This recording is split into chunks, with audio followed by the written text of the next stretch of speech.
Coco, what's up? How are you doing? You ready for tonight? We're gonna have fun. What are you up to?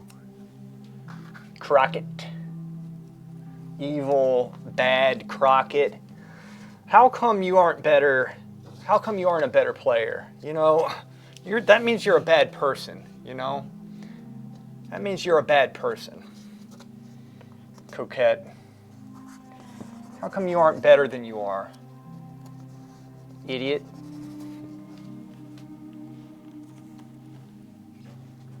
Whose reasoning is that? Whose reasoning?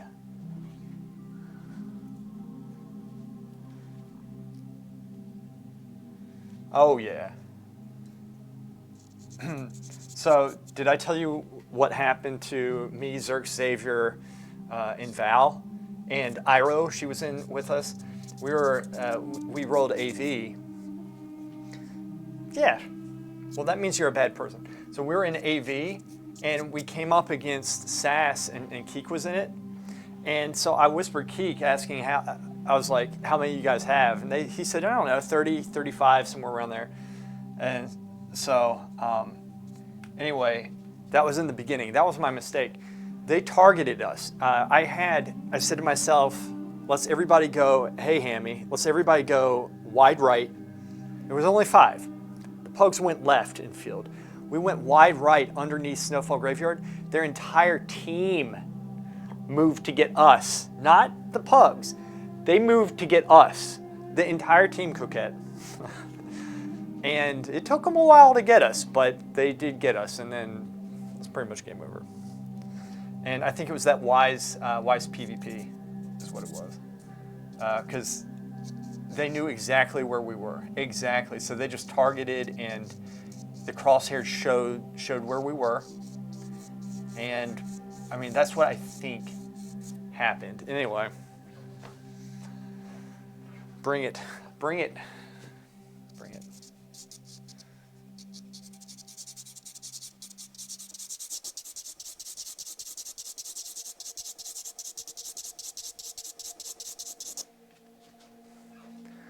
I'll bring it.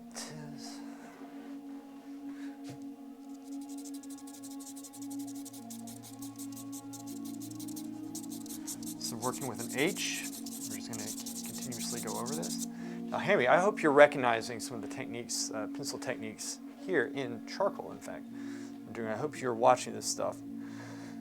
I went to carry a wind into prowl, jumped in the water to avoid the hunter, and he followed me trying to get to me. He didn't because, oh, yeah, right.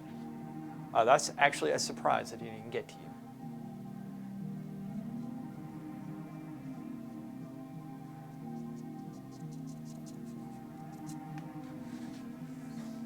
you. Ooh. This.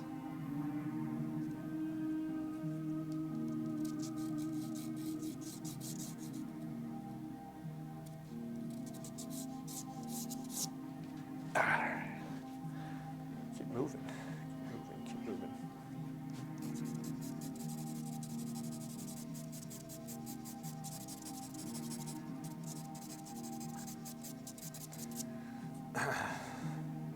It was blinded by pure awfulness.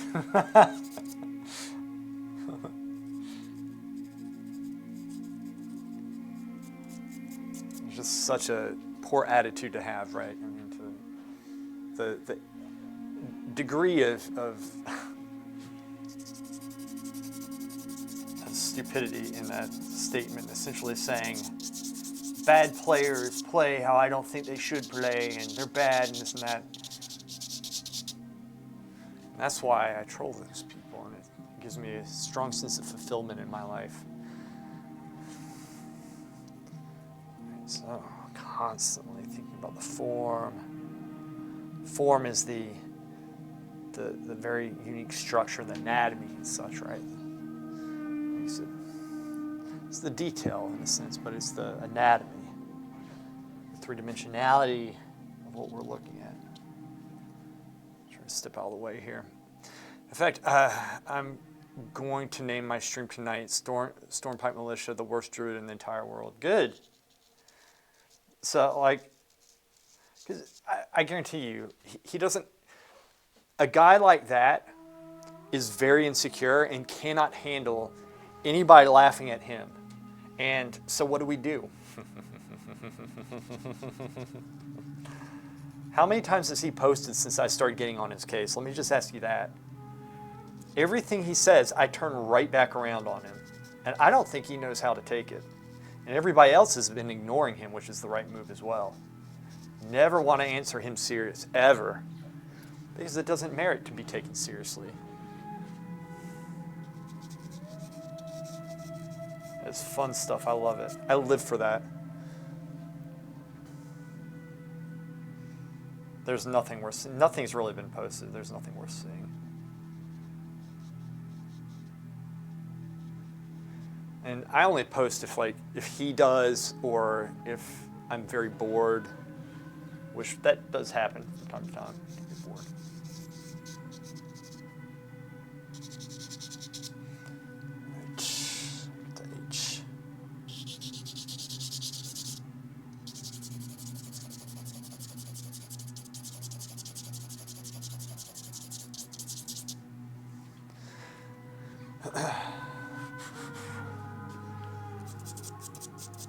So with this, I'm using an H to work the charcoal into the paper because the grooves are very rough. This is a rough paper, so it takes a while to work the charcoal in, but you want to work it in. It's going to look nice, deep and rich, because those grooves hold the charcoal in, right? It's like I was saying earlier on today. It's when you are working on like newsprint or some smooth paper where it's very easy sometimes to get a very smooth looking line, but that paper can't always hold that deep, dark value because the charcoal will just flutter off, right? Flutter, yes, that's a great word.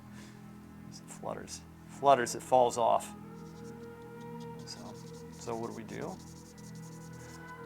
We work on a paper that will be a little bit rougher, but it's going to maintain that charcoal. And if we work it right, actually we can break that paper in.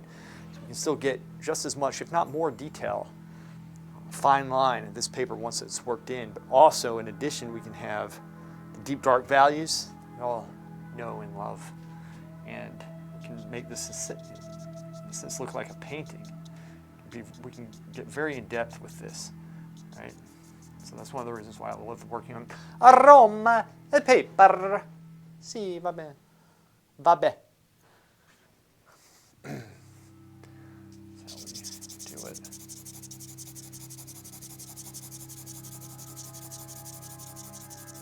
So I'm just going back and forth, and this is working this charcoal into the paper. I'm going to go in the opposite direction here, drop down so my massive muscular arm does not get in the way.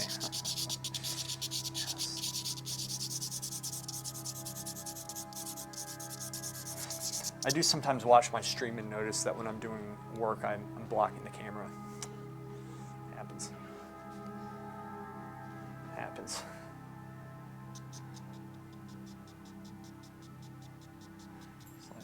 One of the things, advantages of if you're streaming games, you don't need to worry about that. You just get a screen capture, and you have the camera on your head. You're not always stepping back, so people can't tell that you're not wearing any pants on stream, which is the best way to play. Though I'm not wearing pants right now, still, I run the risk of people seeing it, but I don't really care. I don't think at this point in my life. This is a B. I'm working all around at the same time. And you want to have some line. I don't want to make this too smooth and just dead, dull, like your face.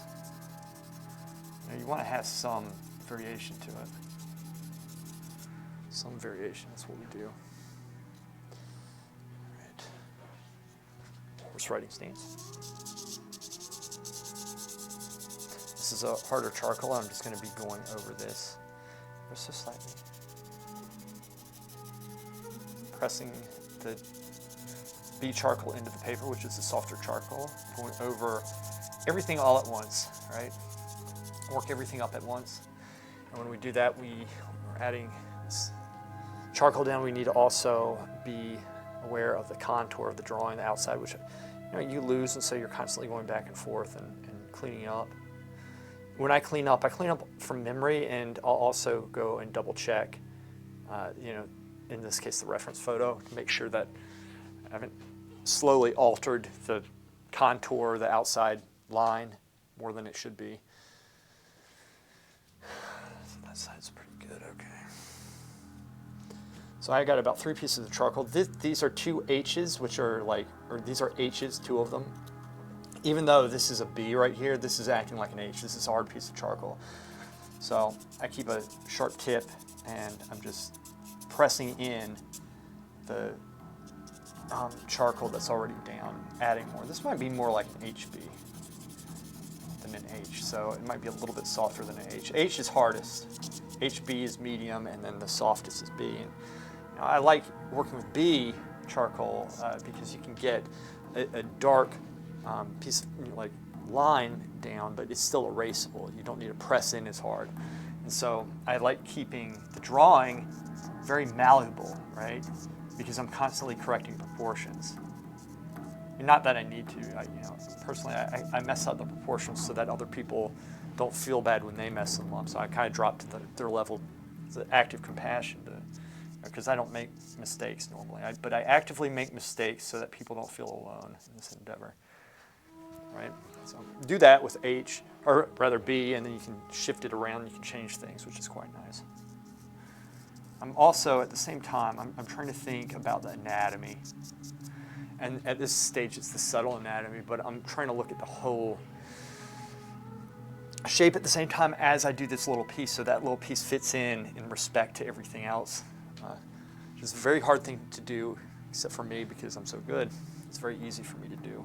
Never really had to practice this at all. Bring some light in here. Just a little, bringing it up. Use the eraser like I use the charcoal, right? I kind of shape into a knife edge point. Just cut into the paper and do kind of the reverse lines, right? Instead of darkening, you're lightening, and you're still making it look like lines.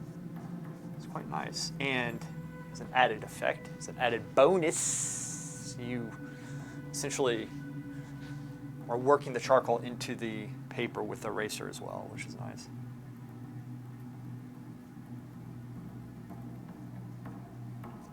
Up some. Value up, value down. Wax on, wax off, bitches. Okay, I am looking forward to tonight. It's gonna be fun.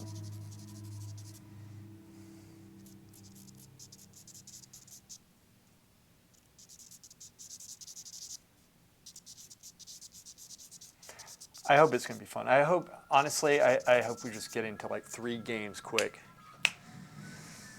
And just have a good time. I could just relax. This stuff. Just relax, man. Just relax.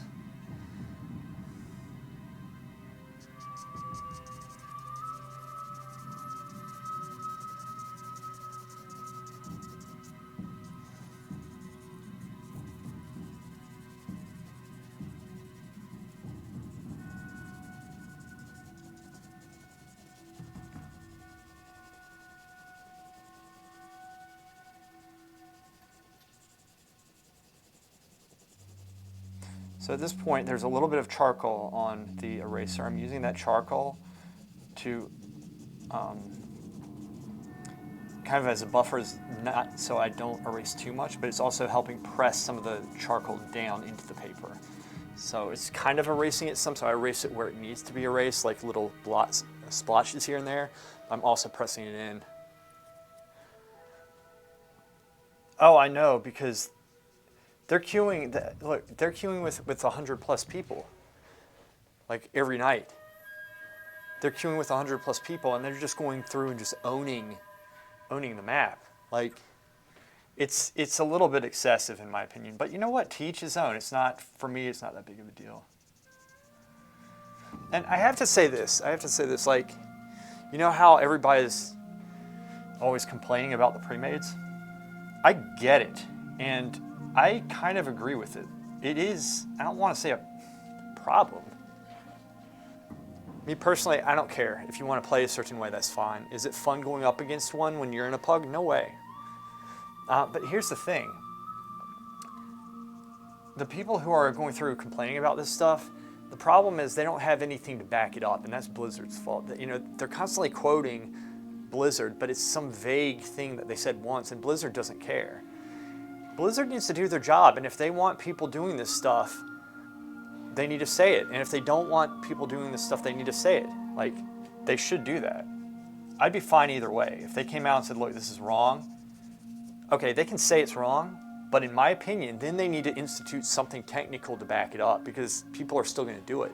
Because I don't care what Blizzard says is right and wrong, because I have no respect for a lot of those people there. I really don't. Because who are they? You know? But if they're going to do their job and they actually care about this stuff, which they should care about it. Well, they're going to have to back it up, and they should make it. They should put in the algorithm where you can't do what we do. It's as simple as that. So that's my thought on it. Yeah, I mean, I'd be fine. I wouldn't like it in terms of, our group being split up to the point where it is. And I'll also say this. I think it's the pre-made, it's not as much for me, because again, I think I care less than I have before. But the reason why a lot of people do it is because it's an MMO. And the game's not satisfying that for a lot of people, because most of the realms are dead. You can't find anybody to play with, right? And here people have a community, and so a lot of people gravitate towards that. That's one of the reasons why. And then pre-made gets a bad rap because Blizzard has dropped the ball, and they don't pay attention to PvP. Yeah, exactly. Like, just make it so that if they want to solve this problem, make it so that you can do a raid. Because then you'll have a lot of people just doing random raids, and it's not going to be a specific group. It's just like a YOLO group raid or something. Like, that's the way to do it. Why not? And if you want, you can queue in with a 5-man. That's how I would do it. But they have not innovated this game like PvP at all. They haven't done anything. So the pre-made player, most of them want a community. They want a group, and it's just Blizzard's not delivering on that. They aren't. And the problem with that is that you pay a monthly sub for it. And they're in essence, they're not doing their job. So that I can sympathize with. Like, that's why, see, you can argue this both ways. I think it's a stupid argument because people are so mad and up in arms, and I'm thinking to myself, do you guys not have any real life problems to deal with?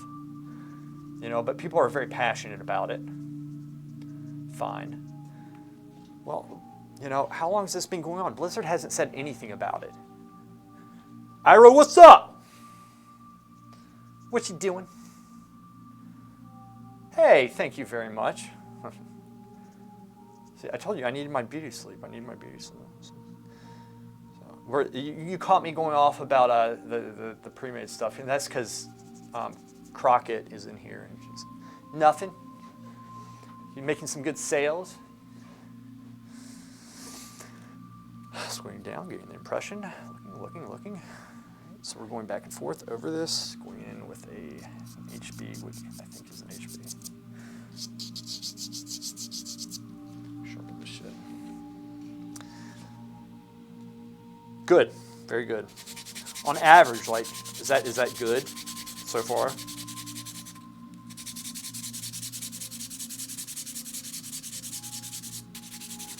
On average, in a day.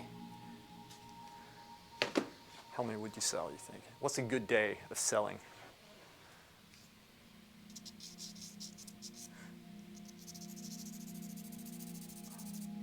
See, when I sharpen it, it feels like an H. It doesn't matter. Use it for what it is. Probably 4, so you're doing good. Doing very good. Nice.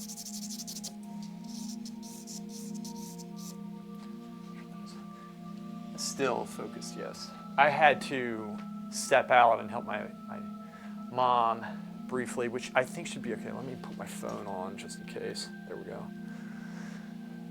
20 a week. All right. Nice. Made 2 already. Good stuff. Yeah. So Coquette, so what essentially I was saying, Ira, was, there are a lot of people on Premade's case for premating. And I get that because it is frustrating going up against a premade. But a lot of those people just want to play with other people, and the game's not satisfying that because it's dead. You were saying it last night, in fact. You said how the realms are dead. Well, why can't they do maintenance on them? Why can't they merge? They have the technology to merge the realms. Like, there are people who pay all this money to transfer, and then the realm dies like a couple months later, and they spent, a couple $100 to transfer all their characters over. They shouldn't have to do that because they're not getting the gaming experience that, frankly, is advertised. Hey, thank you. Thanks. This thing is going to look like a painting once it's done, by the way. So what I'm doing, Iro, indulge me for a second. I have 2 ways that I can sink the charcoal into the paper because this is very rough paper. It's rough, so that holds this charcoal in, otherwise it kind of falls off, right? Smooth paper, charcoal will just drop and it gets everywhere. This maintains that dark, rich value, all right? So what we do is a whisper when merged with most awful players. Well, that's why you're there. So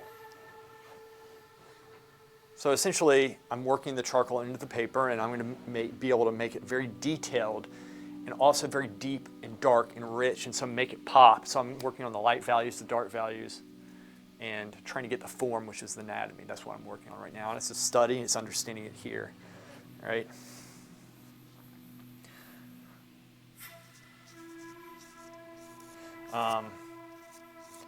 But that's my point. Coquette, how long would it take them to do these things? Why can't they come up with a game mode or something that satisfies players' urges to do something multiplayer in PvP, right? They kill world PvP essentially with the war mode, right? And then in the epic battlegrounds, people are getting on people's cases for wanting to go in with more than 5 or 10 players, which it is unfair. It's incredibly unfair. And that's why, I told everybody the other night, I said, we need to know how to lose because we go in there expecting to win all the time. And that's not good because if the people who win all the time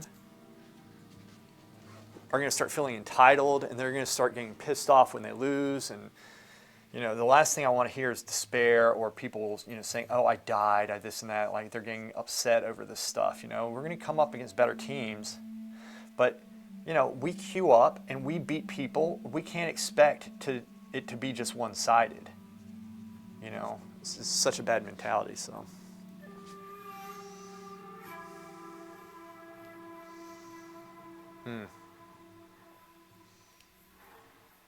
What are you talking about, Coquette?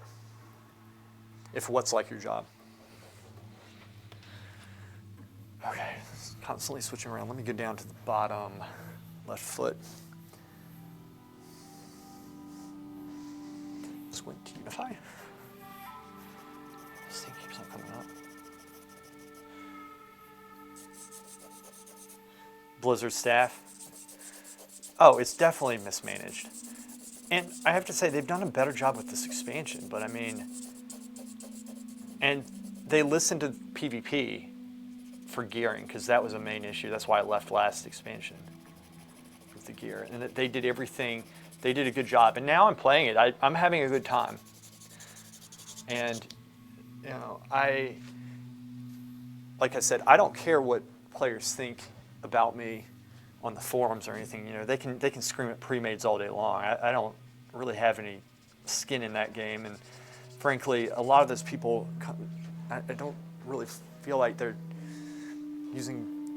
they have a feeling, and they're frustrated. That's the main thing I see. They're frustrated, but instead of bashing the players, they need to be getting on Blizzard's case, and the root of that is, like I said, is frustration with really its lack of content, because people aren't satisfied with what they have. They never update PvP. They never give us battlegrounds. They never do anything. Since BFA and I came back, PvP is fun and the gameplay is fun. The thing is, the big things that they have They always screwed up with stupid stuff. The catch-up conquest, I like that.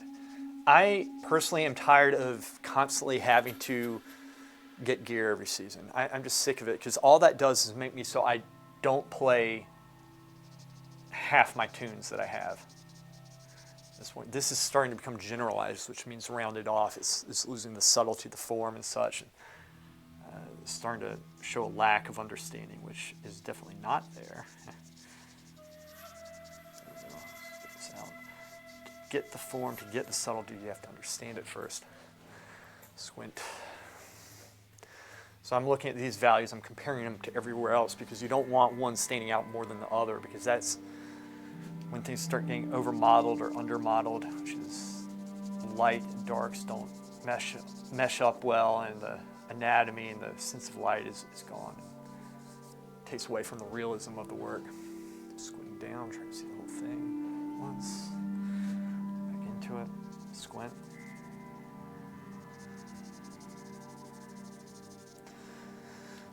Elohim, come stai, Elohim?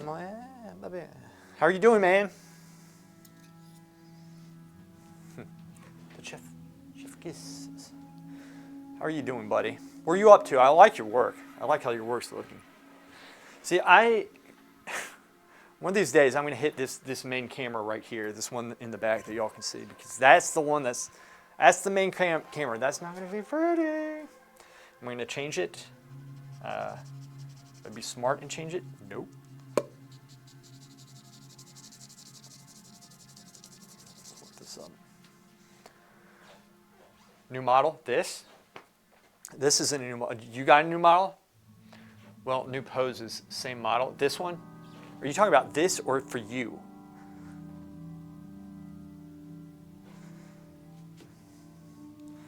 Because you are doing some good work. I like the direction that you're going in. Study painting, get good at drawing, learn the fundamentals, and continue practicing them. This stuff right here is not painting. Normally I'm painting. There's more in painting than there is in charcoal drawing. But yet I am lowering myself so that the peasants can see that I too am humble in my work. There's a lot of value in studying this stuff. You got to go back to the basics. The basics. Ira, that was fun last night. I'm going to get the last laugh with Midwestern. I'm never going to forget him. But the problem is I don't know if he was on your server or mine. It's an issue. It kept me up all night. I was thinking about it. He timed it perfectly. The second right before I was ported, he laughed at me. I was like, "You son of a bitch!" I started fumbling for the mouse and everything. He got me. He got me. I'm man enough to admit it. When somebody gets me, they got me. He got me. But this isn't over. It's only just begun. It is funny. I like that guy a whole lot, actually. I got so much respect for him when he did that to me. Not many people can get that type of jump on me. And he did. So I'm up against something, a sentient being. I'm up against something that I definitely did underestimate. I'm up against something, it's going to be great. It's going to be fun. Yeah. Yesterday I did one more life portrait of my wife. Cool, I didn't know you were married. All right. A log not too long after, but we'll get the mount today. Oh, good. It's a fun mount. It's good. This kind of bichromatic work. I left her chose both colors. I don't understand that. Maybe I should. I might be reading it wrong. Let's actually light this up. So you squint down, you can see broad areas, relate them all to one another, and then you can properly adjust. More light comes in the top, and then it fades down into this here. I kind of work, like I said, I go back and forth. work the charcoal in, and every time I go back and forth, that's looking really generalized, which is not good. It's looking wide to me. Is that wide? I did widen it. It is wide. Son of a bitch bastard. It is wide. And see, this is why we constantly, this angle needs to come in some. So I need to cut that leg in just a little bit. Okay, I see it. Just needs to come in some. Left hand action here. This is why it's good to keep it very light-handed at first.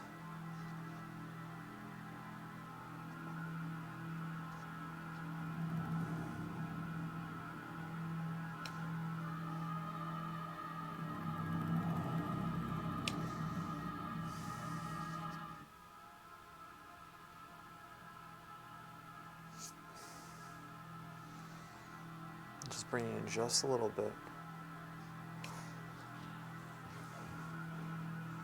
Redraw it.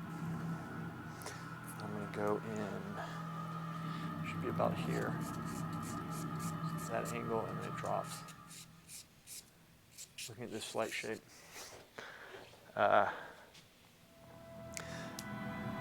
Oh, thanks, Iro. All right, be diligent. Thank you for stopping by. I'll see you later tonight. Like she picked purple for lights and greens for darks. Gotcha. And I did my best to paint with those colors. I posted the paint. You'll get, and once you see it, that's a good exercise. It's a very good exercise. And I'll check it out after the stream. Before that, had Jim Carrey and her portrait looking on the phone. We're done with only raw umber. All right, man. All right, good. It's good stuff. Lakima. Go. Bring this in just, oh, this comes in just a little bit too. Yeah, I had to thin that knee out just a little bit, just a little. That's why, again, constantly correcting. You can say that I'm starting to think about the detail at this point, but you gotta constantly be correcting this stuff and looking at the large shape. It's best that we catch these proportional indiscrepancies at this stage than it is, looking at it afterwards when it's done and then feeling like a moron, like everybody else does. I never do. Just got to keep moving, keep working. That's what we do, man. It's better. I am home. Break. I can get a connection. Good. I think it was the first live portrait, someone with their head sideways. So she was actually posing for you in real life. That's good. It's the best way of doing it.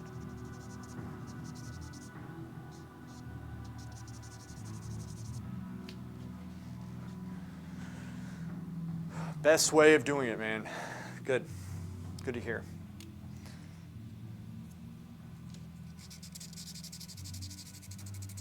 This is good to hear. Dropping down so you guys can see this. Flowing with the form, but it's going across the line like this. I'm going to slowly try to even this area out some.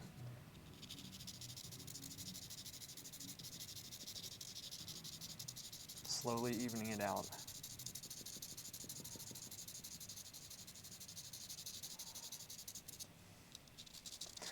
I'm trying to draw with the side that's most pointed, that's the sharpest side right there. You're going to have the best looking technique if you do it right. And you want to keep your hatching very even and uniform. You don't want to do large spaces in between. And that takes practice, and you want to be very patient. You don't want to try to very quickly darken it. You want to slowly darken it.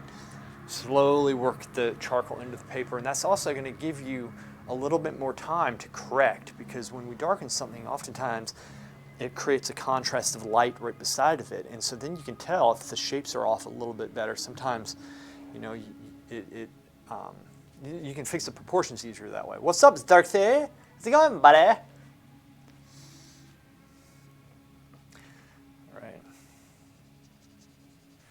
So I just kind of darkened this and made it even, so I'm going to go and lighten it a little bit. At the same time, charcoal is going to start building up on the eraser. I'm going to use that to my advantage and kind of press the charcoal into the paper. So it's going to do less erasing and more pressing the charcoal into the paper. So it works it in a little bit. You can also take some of the charcoal up a little, so I can go over the areas that need to lighten up more. But this gives me a little bit more sensitivity to it once there's a little bit of buildup. Otherwise, it makes it too light at first. So we do that, and I'm going back and forth, and I'm trying to think about the form, the anatomy, all this stuff, all of it. Like, this shape is totally wrong right now. That's wrong. I lost the form there. And so now I'm going to get it back. And so I'm cutting in knife edge eraser, and there's this line. It kind of cuts straight down here. Straight down, because there we go. There's a piece. And this is why learning to draw with straight lines is so important, because not only are we getting the big angles correct, but we get the small angles correct, which that is sensitivity to form and anatomy. That's how you're going to get that anatomy correct. You know, that's how you're going to get form in your work, is doing straight lines, not rounded lines as much.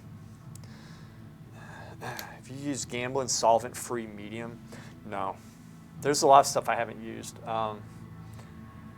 You know, that's a lie. I've used Gamblin before, but to be honest with you, I'm not big on the mineral spirits and such. I keep it simple. I'm using just walnut oil when I paint. Walnut oil doesn't have linoleic acid, which yellows, which linseed oil does, but it dries quicker. Linseed oil dries quicker because of that, but it yellows a little bit more. Also yellows because of grime in the oil. That has to do with how well they refine the oil, which that has been good because, you know, in the last decade or so, they've made a lot of advancements in refining oil and such. It's gotten better, so it yellows less, in other words. There we go. Bring the light up. Look at the whole thing all at once, and then I'm going to start cutting into the anatomy. I'm going to stare at it a little bit closer and really try to understand what's going on at that level, right? There's kind of like a little muscle coming here, and I'm going to step out to the side of the camera. I received a bottle today wondering if I could start a first layer with that right away, or should I still use a bit of turpentine? It's fat over lean. So what that means is you want to have like the oil on top of the lean. Lean is like, it's thin. It's the turpentine. So in other words, when you start, you want to have, if you're going to use medium, you want to just do turpentine. That's it. And then say it's a painting. Say it's a 5-day painting. Day 1, just use turpentine. Day 2, use 75% turpentine, 25% oil, right? And then day 3, 50-50. Day 4, you reverse it. It's 25% turpentine and then 75% oil, and then you're just using oil. That's how it is. Or should I use a bit of turpentine? And you can add the turpentine to it, but how do you do it with pure walnut oil? You just add slowly more oil. Yeah, that's all you do. And also keep in mind, when you're painting, you have the palette cup. The turpentine is going to be evaporating, and that's another thing. I don't care if it's odorless, it's dangerous if it's open because you just don't smell it, but you're still breathing it in. One or two times painting is not going to make a difference, but if you're doing this life, you're going to be like retarded at some point because you're always smelling it. Now, I don't use turpentine in my work. I just don't need it. I don't need it. So the way that I work, I try to use as much pigment in the paint as I can because that means it's going to be yellowing less. Right? The more medium, what did I say? I don't use the medium in my paint. I try to use more pigment. That's what I said. I didn't hear quite what I said before, but the more medium you use, the more oil you use. As Romero Sanchez says, don't put shit in your painting. People put all this stuff in to give it a nice effect, an immediate effect, but over time it's either going to yellow or crack because of all the stuff you put in. So that's why I try to keep it very simple, and I just put walnut oil. Now, walnut oil does not bind as well as linseed oil does. Okay? So in other words, the layers, if you're doing thick layers with walnut oil, they're more apt to crack because it's not adhering to the surface as easily. But I don't do such thick layers, right? So if there are people who just paint so thick and they're putting that walnut oil in, if it's sitting on top of the layers, it's not going to be binding as well as I think linseed oil does. The Merge medium, which is black oil and mastic varnish. That will really bind together, but it yellows quite a bit. It has a very nice, the varnishes and such, they have a good binding quality. They'll stick pretty good. They won't crack. But there's a give and take with everything. My thing is, if just use medium as sparingly as you can. You don't need to do turpentine unless you want a certain type of look, and there's nothing wrong with that. There's nothing wrong with that, and you can still put a lot of turpentine in your paint at the beginning and not have any issues later on. It's totally viable as well. You just need to be smart about it. People overdo it, and that's when you get in trouble. So we're squinting down, just bring the light in the calf. Think about the muscles just a little bit. There we go. I'll start hatching this stuff out and becoming a little bit more detailed with it as we go. But I'm still in the process of not only breaking the paper down, but trying to understand what I'm looking at. Everything that I'm doing right now so far has been a study. Everything has. I'm trying to study the anatomy, trying to understand it so that if I had to, for example, draw this out of my head, I could do it. I could draw it out of my head. Right? And it's not just a study, it's a good exercise. This type of drawing right here improves my painting, improves my pencil drawing. Pencil drawing improves painting quite a bit as well. I mean, all of it relates. And so that's why this is a study. And it's to keep me in practice, remind me of the basics. You never want to go past the basics, or just you never want to just let it go. Yeah, I got Gamelo's non-toxic medium to use, less turpentine. I got terps. That's not odorless. It's better at reminding you the smell is greatly diminished from untreated turpentine. So, yeah. I mean, like I said, walnut oil is not toxic. And so, I'm using that stuff all the time, and I'm never using turpentine in my work, so never using turpentine.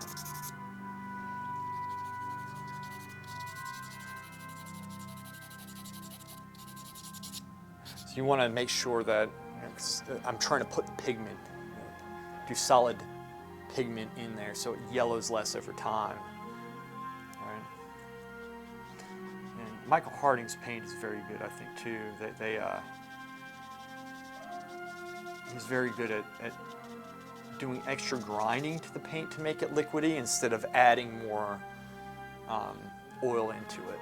Right? Some places to make it the paint malleable, they'll just add oil in and not grind it as much. Michael Harding's actually goes through and grinds quite a bit. He goes back and forth and continuously grinds. Some paint, see, for example, I think like the cadmium red that I know, you can grind it 4 or 5 times, and it'll slowly become more liquid over time. But then, like the black paint that I use, if you grind it 3 or 4 times, it's really noticeable that it becomes liquidy. So you have to put you can't put a lot of liquid in at first, even though the first grinding is going to be hard. It'll eventually liquefy the more you grind it without even adding the oil in. So it just depends on the type of pigment you're working with. It sounds good, Coquette. Sounds good. I just appreciate you being here, so you do your thing, If you got to go, go. But I appreciate it. It's fun having you here and talking about nerd stuff. That's the thing sometimes, like, I when I draw, I like talking about all sorts of stuff. It keeps me refreshed, with this, and constantly, especially when I have to talk about this, it helps me, and I probably, it's going to help my drawing quite a bit, just articulating what I'm doing and such. It's a very important thing to do, but it's also at the same time I enjoy talking about nerd things.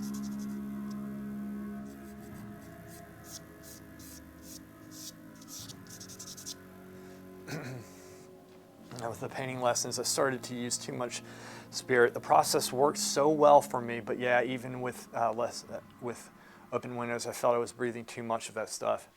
Hey, try just using walnut oil.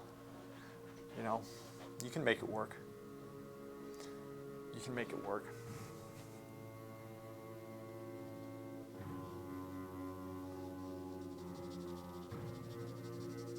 There we go.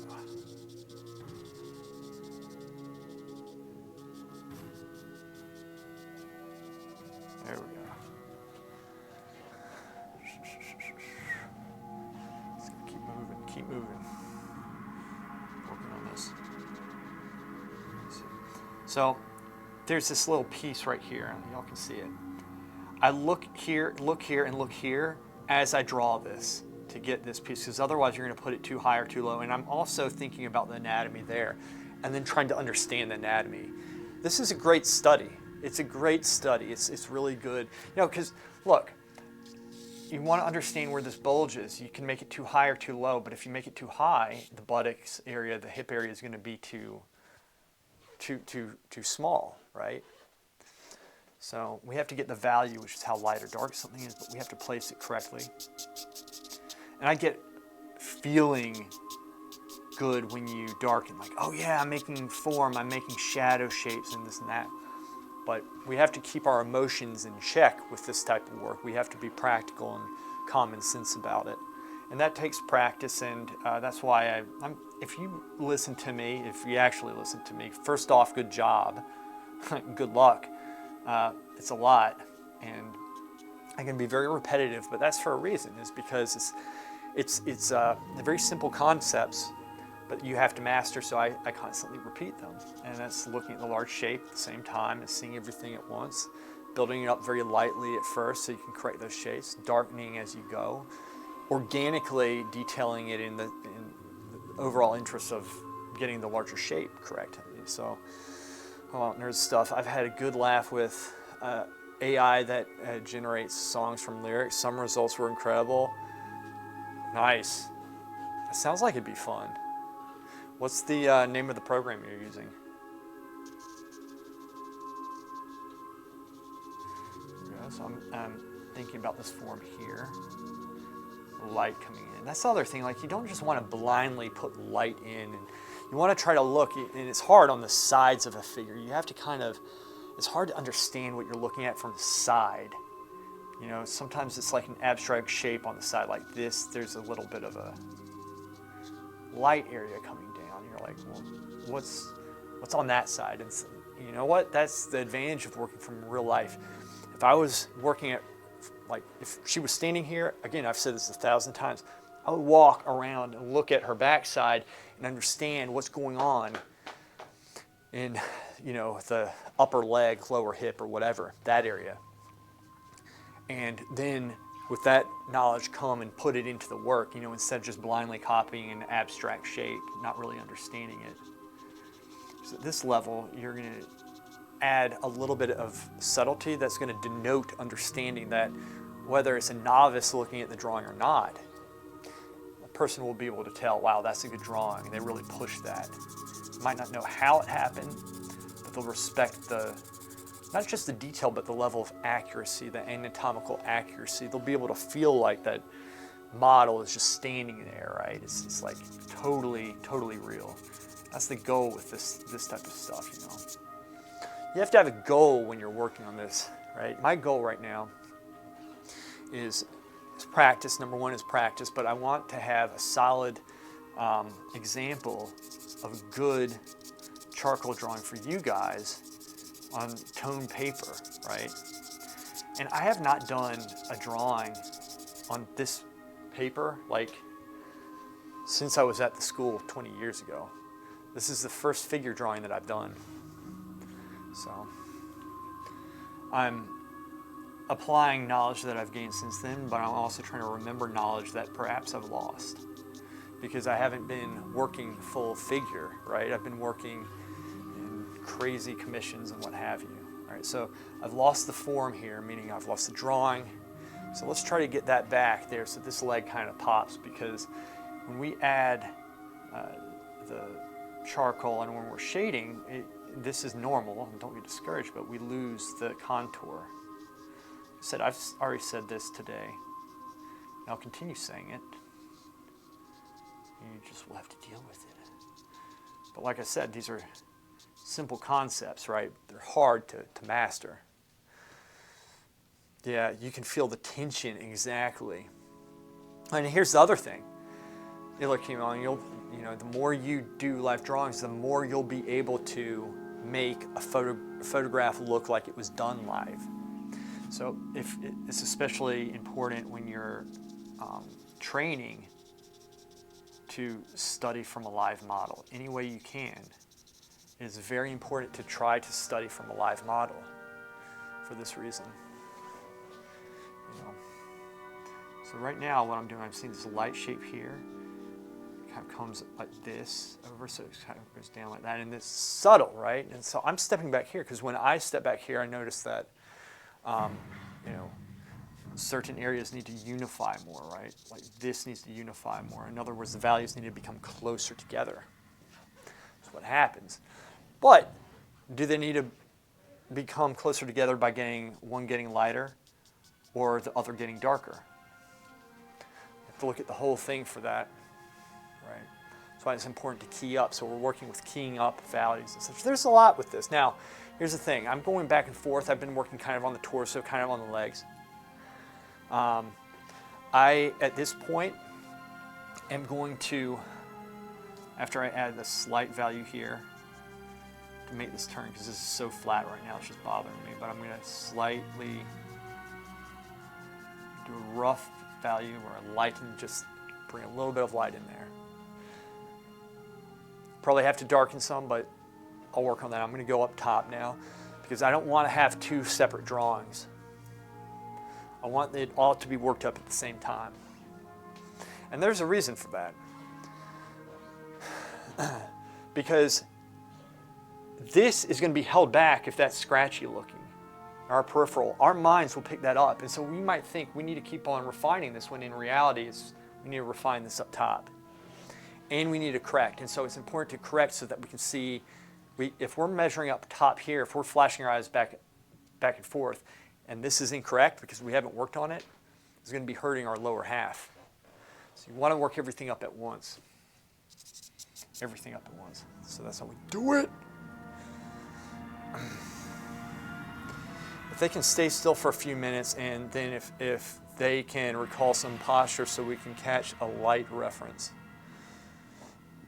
Some people as a live model can't move for hours. So 25-minute poses. If they need to stretch a little bit, do this, they can. 25 minutes, 5-minute break. They can do that. I've done it before, it sucks. Not nude. Get me nude.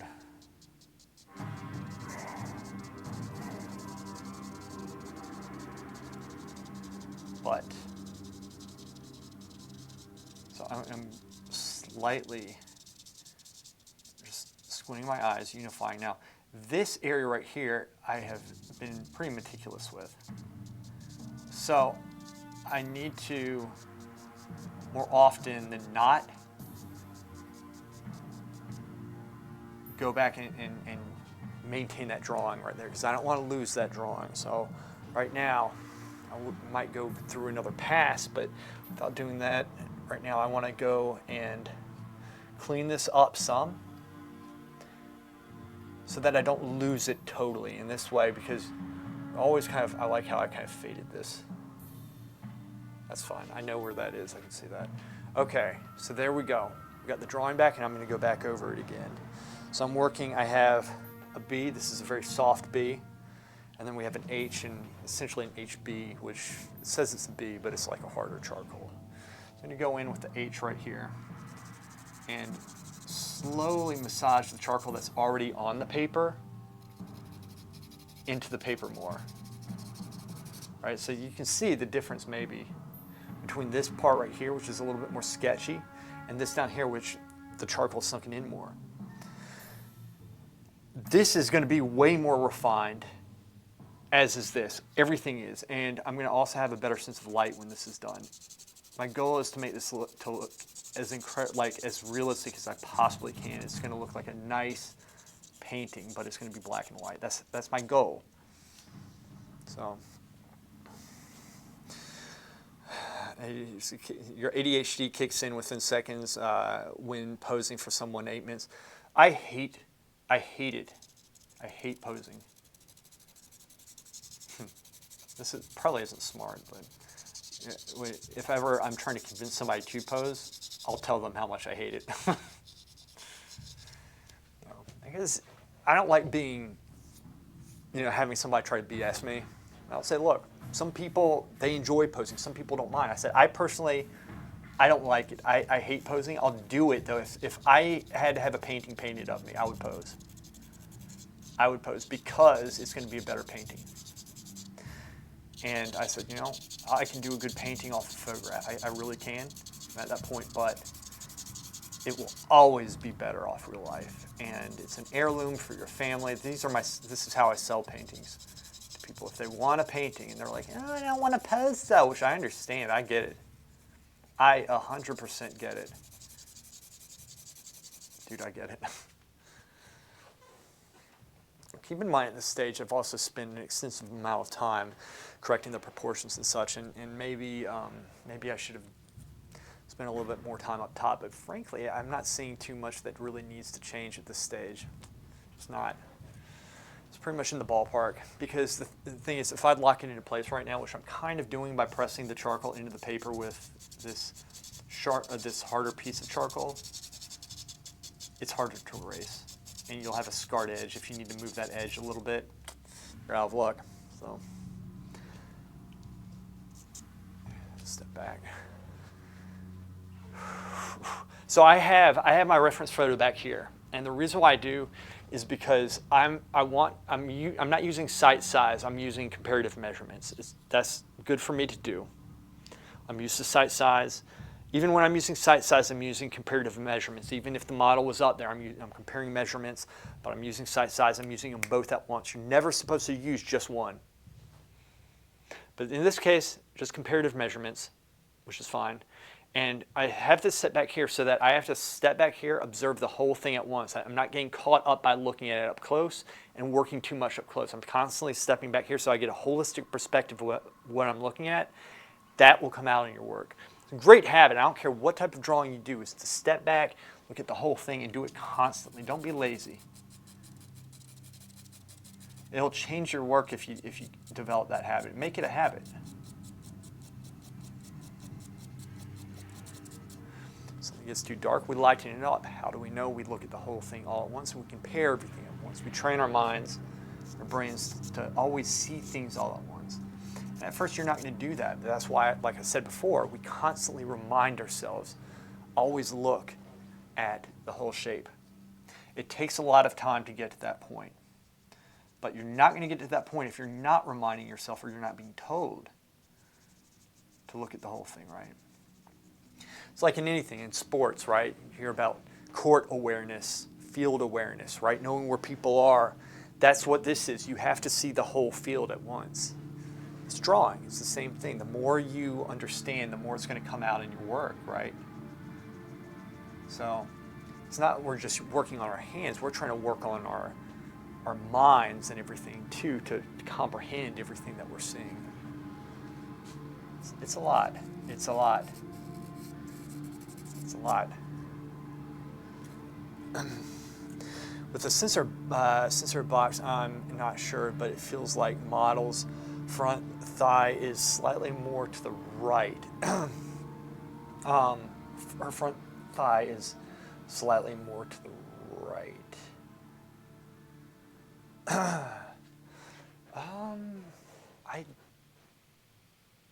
I wouldn't say that. I wouldn't say that. Actually, it could be. It could be because I've probably lost a little bit of form in here, and it could be too that this is coming out too far that way. You might be right about that. I'll have to go through and double check. It could be.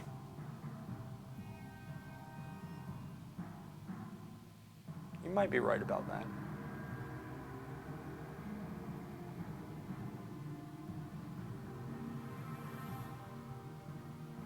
I'm going to make a couple adjustments here, okay? Take you for your word on that. See, I brought this out some, which I don't think I should have. I think this probably comes in a little bit, and then this is popping out too far, okay? So I'm just going to shave this. It needed to come out some, but I think I brought out too far. All right, so that kind of drops some, and then what's happening here is that we lost a little bit of the drawing on that side, but even doing that, my bad. We're still good. But even doing that, we still have, like, there's a little bit of a bump on this side. So there's a little bit more light coming in here. And then it kind of comes out just a little bit here. And then it drops out, just something like this. Now, does that look better to you? How's that look? Does that look better? I still think, I think to the light, it needs to come up a little bit more. But it could be, too, that the dark needs to go down instead. So, and you don't want to go over this too much, but I'm going to darken this a little bit here. And then we darken this just a little. Bring the darken down just a little bit. We unify it. So, here's the thing. This is a little bit tricky. That's too dark, by the way. And hopefully you can tell that. So I'm going to go back over. That is definitely too dark.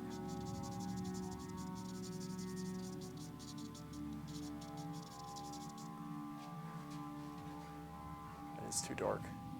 And this is going to be lighter. That's okay, because I kind of fluctuate back and forth. There we go, look at that. It's looking a little bit better. So in real life, there's more light and dark values than there are in charcoal, which there's a limited range of values, which means you need to compress certain values. You don't have the range, so the range needs to be compressed. Right? That's why with Squint, we compress what we're seeing. So again, we're doing that, but it's more apparent in charcoal than it is in pencil, maybe.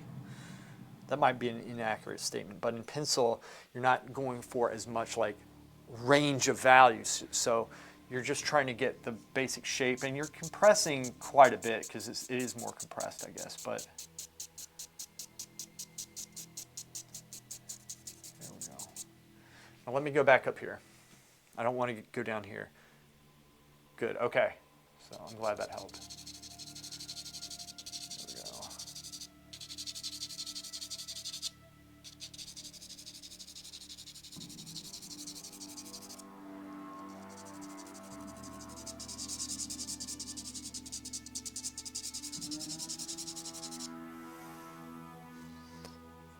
Is the H, so I'm going to go in, sharpen this again.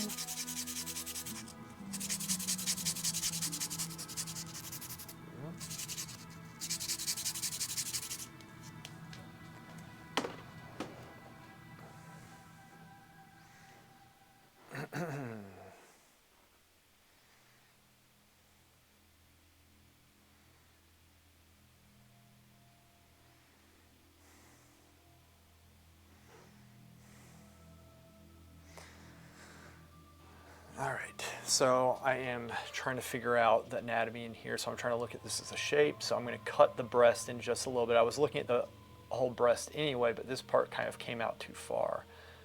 It's like the gesture kind of came like that too much. And so I'm just cutting this in just a little bit, which fixes this shape. And then this anatomy has been lost in there. So I'm going to try to very lightly get the drawing back in that area. So I'm going to plumb line from this point over here, which it goes underneath the breast. It goes about right there. So this is where it probably should be, right around here. I'm going to bring some light in, and then I'm probably going to bring the light down some as well. Like this area now, I'm going to be lightening and darkening until it's nice and smooth. And we're going to do this a couple times. So even today, I've been working roughly a little bit over an hour because I did a quick stream before I had to leave to help my mom. But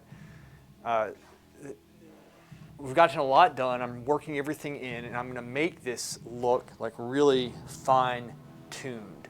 That's my goal, is to get, I'm trying to fix the anatomy, the proportions, the larger shapes. So the large shape should be within the ballpark, but here's the thing. You can lose the large shape in detailing process. That is totally possible. That's why it's very important to be looking at the whole thing at the same time as you detail. You should be detailing with the goal of correcting the larger shape in a more subtle way. You're supposed to be pushing the larger shape closer to what it is when you detail. All right, Hammy, take care. Thanks for being here. I really appreciate you. You be good. Stay off drugs. All right, so we're going to go in here. That breast brings a little bit of light in. Sometimes with charcoal drawing, the charcoal kind of flutters down as you work, even with this paper. And so you'll have to constantly go back over like the lighter areas and just make sure that that there's no charcoal on the paper. Sometimes there's a light dusting from it, just from working. Especially if you've been working on something for several weeks at a time, which I do encourage people to do. That's the best way of learning, to be honest with you, is these long drawings. So I'm going to go back over this. Remember, I lightened it, and now I'm going back through and I'm darkening it. I'm going ping-ponging back and forth. Every time I do, I'm trying to correct the subtle drawing in here and really think about the anatomy, understand the anatomy, right? Like I always say, we're setting the table for success at the end with how we work and how we think about this, right? That's what we're doing.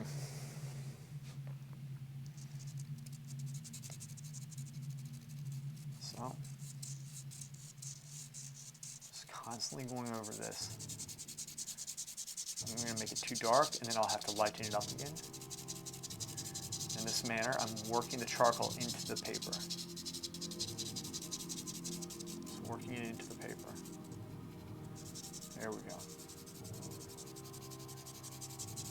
Squint. Think about the muscles. Take your time. Right? That's what we're trying to do. Sometimes I'll accidentally go over with my finger this piece right here, but when I draw, I'm using my pinky right here, and I'm touching the fingernail. My nails are clubbed, which is not necessarily a good thing, but they can glide across the paper. So I'm not doing this and getting my grease or sweat into the paper and having these little marks.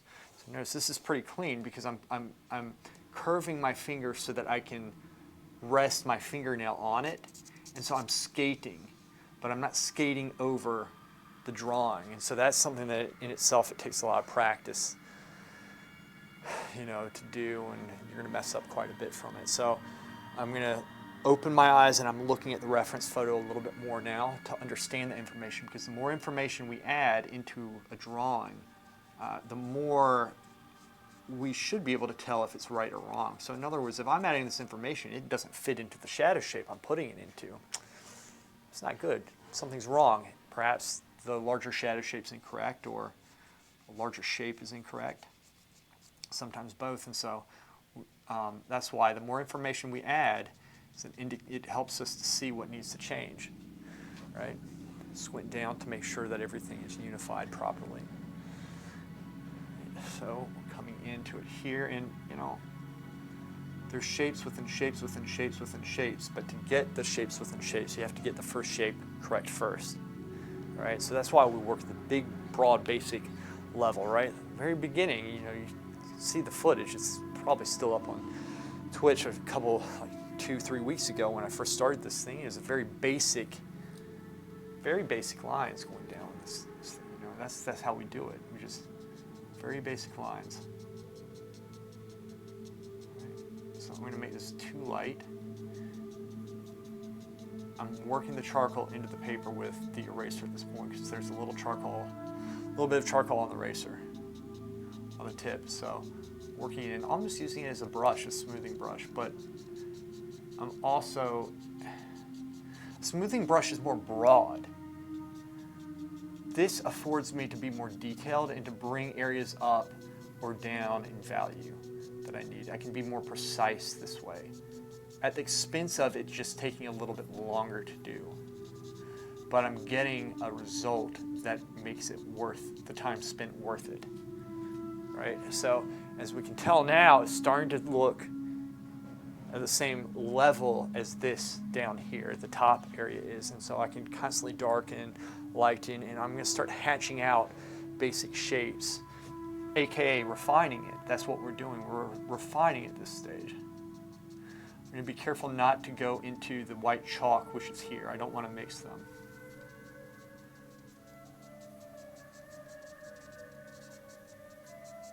Don't wanna mix them.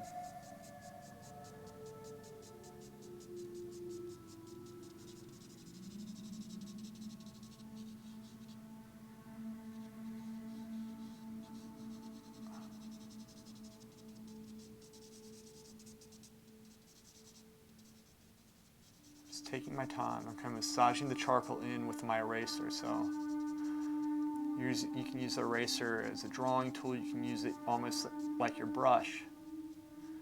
Lightly glaze over this because, again, there's a little bit of charcoal on the tip of the eraser.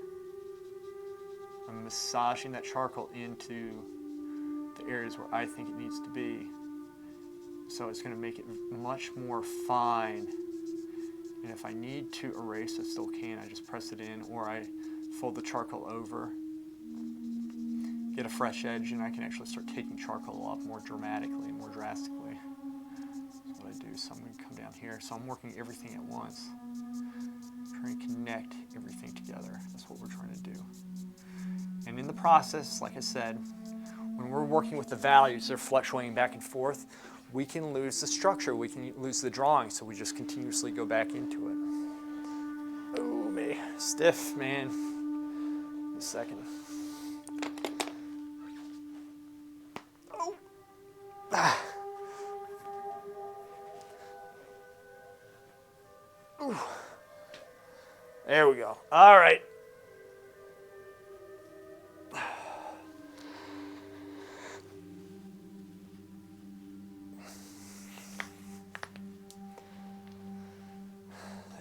All right. Oh, man. Staying loose, baby. So we're in the breaking down the paper, breaking in the paper. Now, you don't want to destroy the paper. You can break it in too much, where it's not going to hold the charcoal and it starts fraying and starts tearing. And if that happens, don't be discouraged. Like, this is Roma paper. Don't be discouraged with that. It happens with me. It's happened with me. That's how this stuff works. And then you learn from it, and you kind of need to go through that to know the limits of the paper. It's just how it is. It sucks, but it is what it is.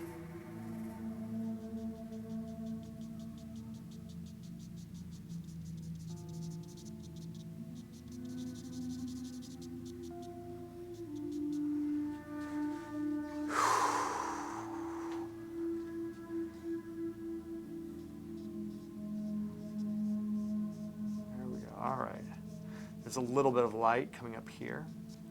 I don't want it to look cut out, this edge.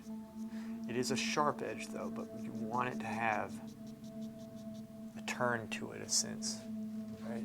Don't want to make it too sharp. Just don't. It's not going to look good if you do that, right? All right. Squinting down. Might try to, let's darken this just maybe a little bit, maybe half. half a value up, down. And the technique is iffy. It's still very grainy right now, and so we're going to still have to go through and refine it like we have been doing. We still need to refine this piece quite a bit. I don't want to go too dark. Right? It needs to make sense when we squint and open our eyes. So this constant back and forth values, that's what we're working on here. And another thing, I'm going to do this right now. I'm going to put a little bit of a slight indication of a shadow underneath the feet. Not that big of a deal, but it's a good habit to get into so you don't just have a floating figure. Let's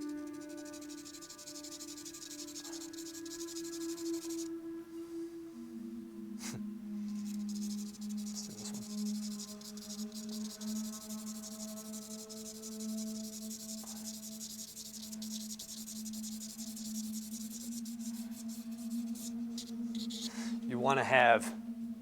You want it to feel solid, right? You don't just want it to be floating, so we want to have this solid. Whoops.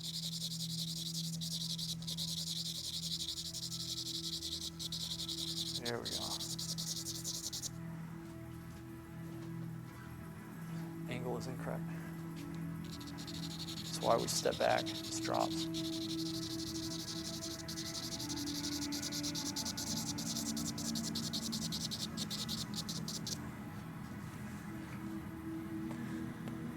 So long. I just want to.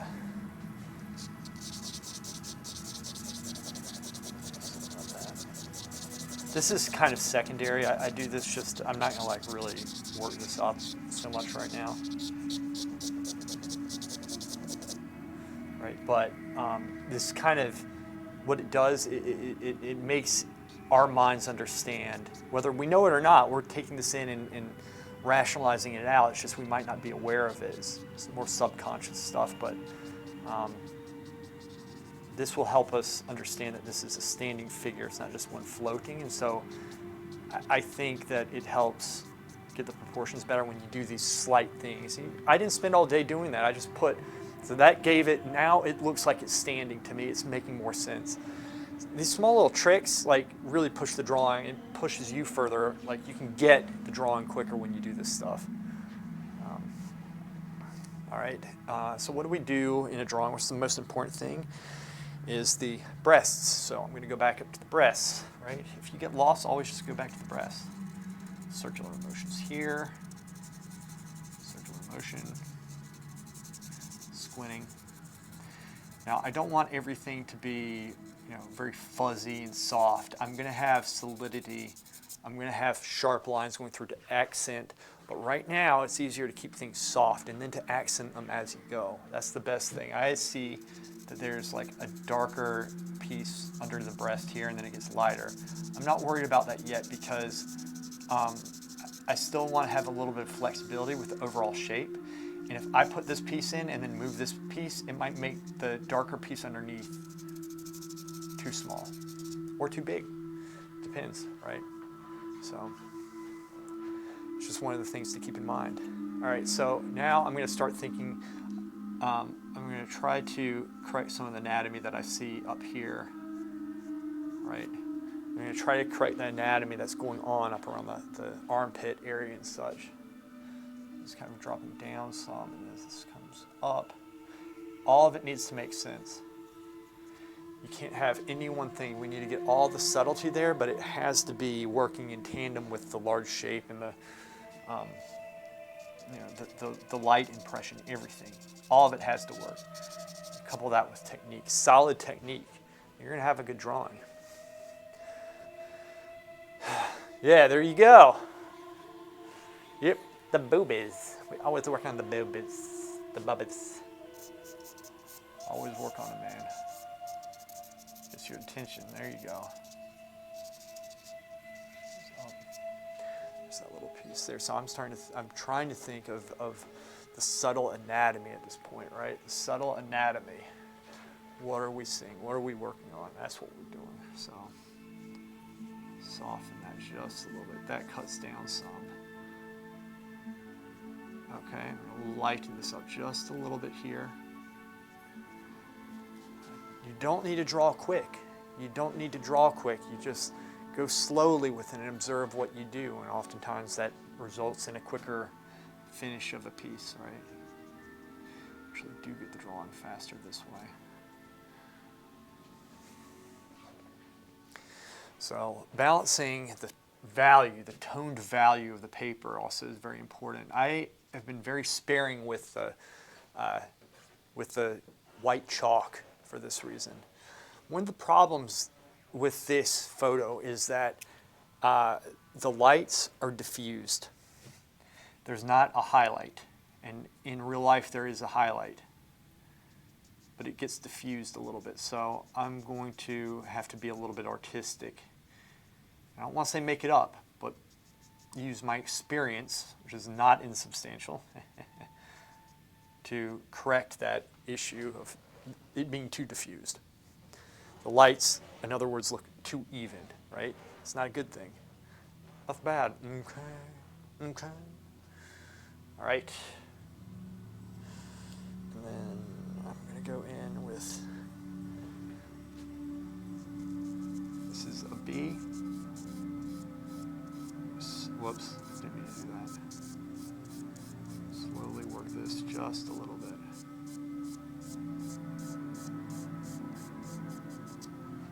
Slowly work it. We're going to start, I'm going to add a little bit of light, and I'm going to darken things. It's going to kind of be a back and forth with stuff.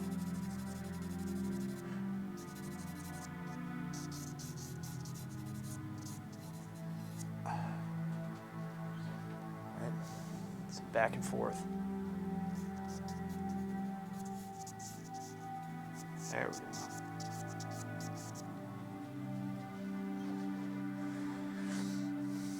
Whole thing all at once. I'm going to start going through and putting little accents here and there in the interest of looking at the overall shape and slightly keying things up. Keying the values. Keying the values. That's what we're doing. We're keying the values.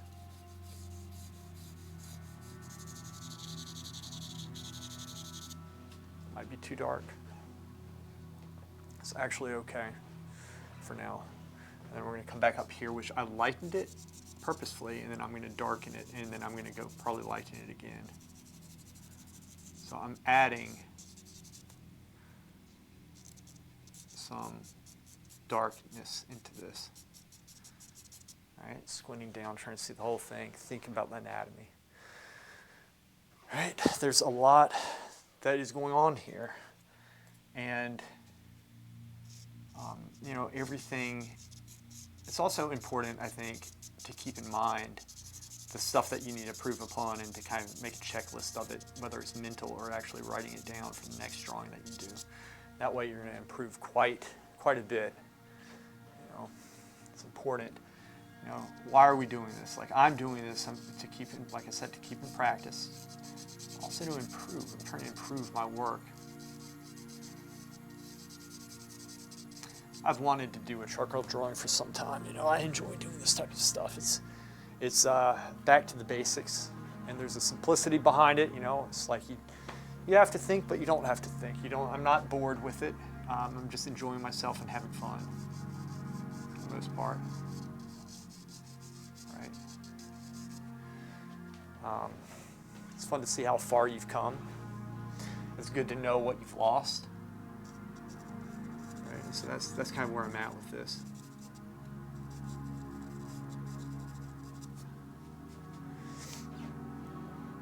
I'm going off a very, very, very, very small photograph here. Just trying to get the impression. The light impression, right? Which that's the light effect. It's an impression you get, right? It's like a footprint leaves an impression, a light impression. How light is it? How dark is it overall? The flow of light, the light impression, that's what it is. You know, so that's how we work.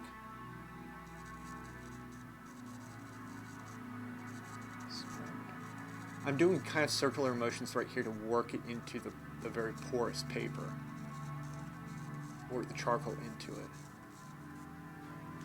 There we go. Think about this, think about the form.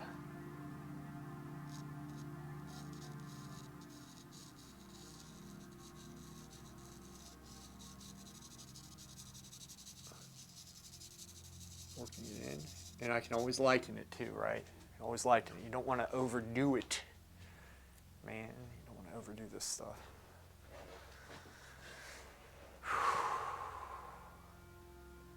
You just don't want to, you want to keep it cool. Go slow with it. I'm going to actually bring this up. Get this drawing up just a little bit. Making a little bit of a change right now. Let's bring that up some. Let's bring it up just a little bit.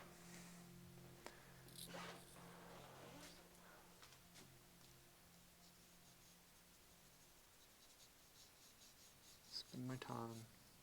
Really make sure that charcoal is gone underneath. Now I'm going to go in with the white chalk at this point.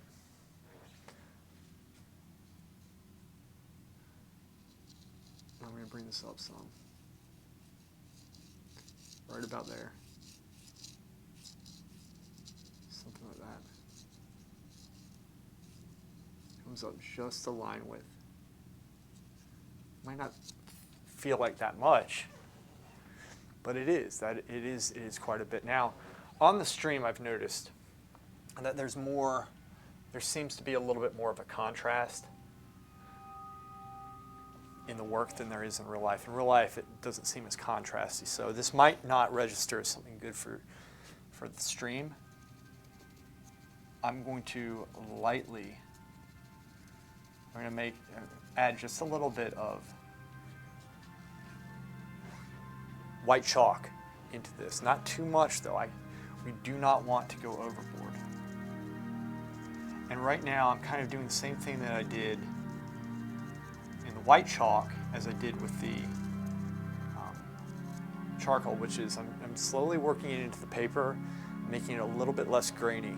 And I'm also trying to understand the form, not just how light it is. I'm trying to understand what I'm drawing because, you know, the light right here, these light marks are reflecting form. That's what it is. They're denoting form, right? That's what this is, man.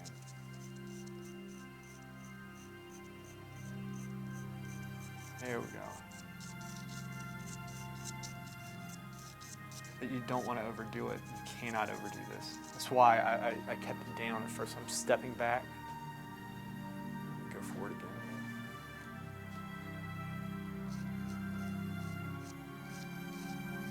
Light, light, light, light, light. Light.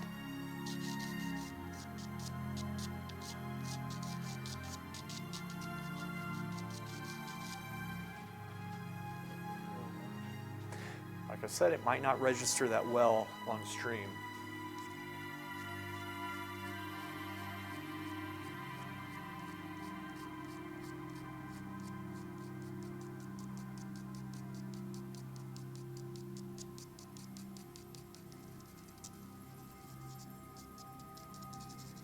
There we go. Squint, squint, squint.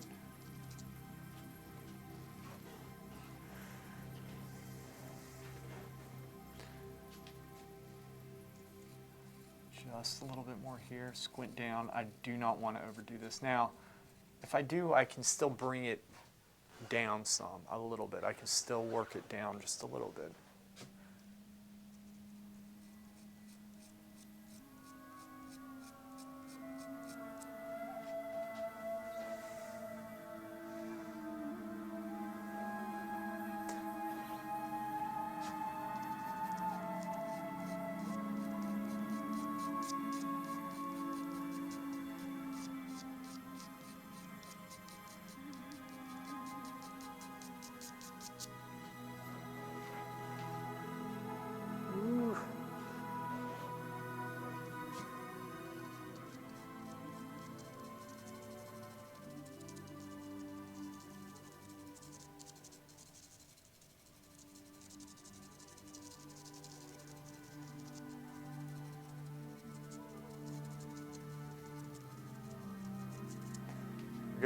very light circular motion. Constantly just going back and forth, and I might do a small indication around this area right here, but I'm going to make sure there's no charcoal.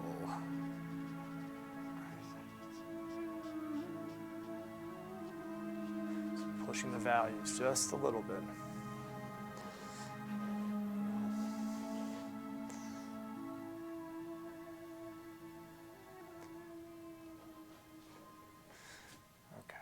Just a little coming through here.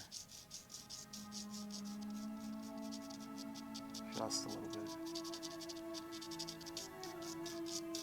Smooth. Just a little bit. Step back. It's okay. It's coming along. And right there, working the form of the buttocks area, right? There we are. All right. Clean this area up some. This kind of comes up just a little bit of white chalk.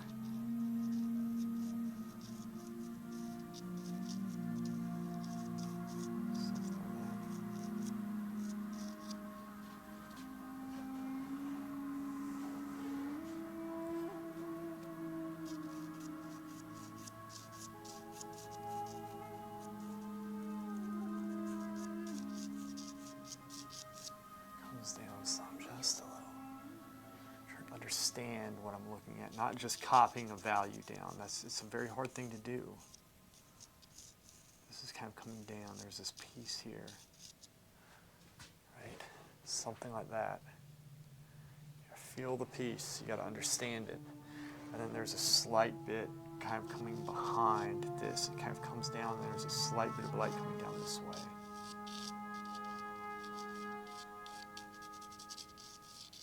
Light.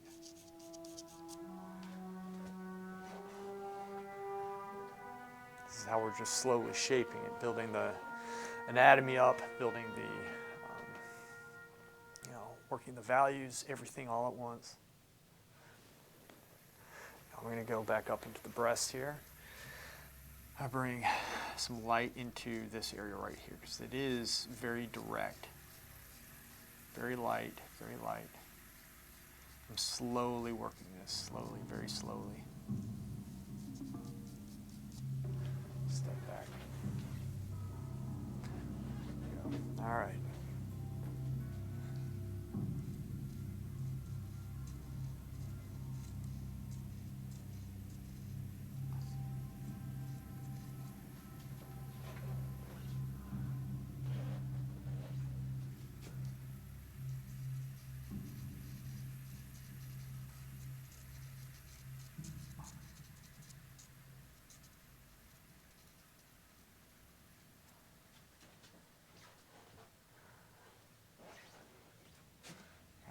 How we do it. We just slowly, and we build up to this, right? Just want to slowly build up to all of this. I'm putting this on very sparingly at first. I really am. You don't want to make drastic changes with this.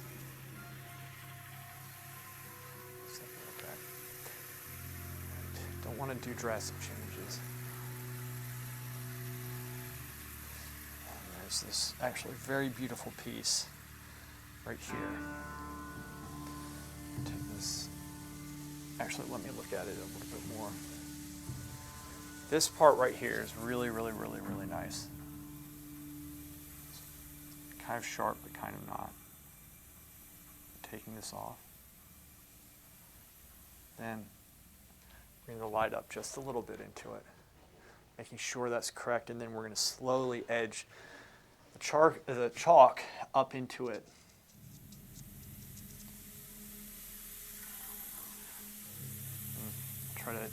I'll try to make as minimal of a shadow for you as I can with my hand. There we go. Something like this.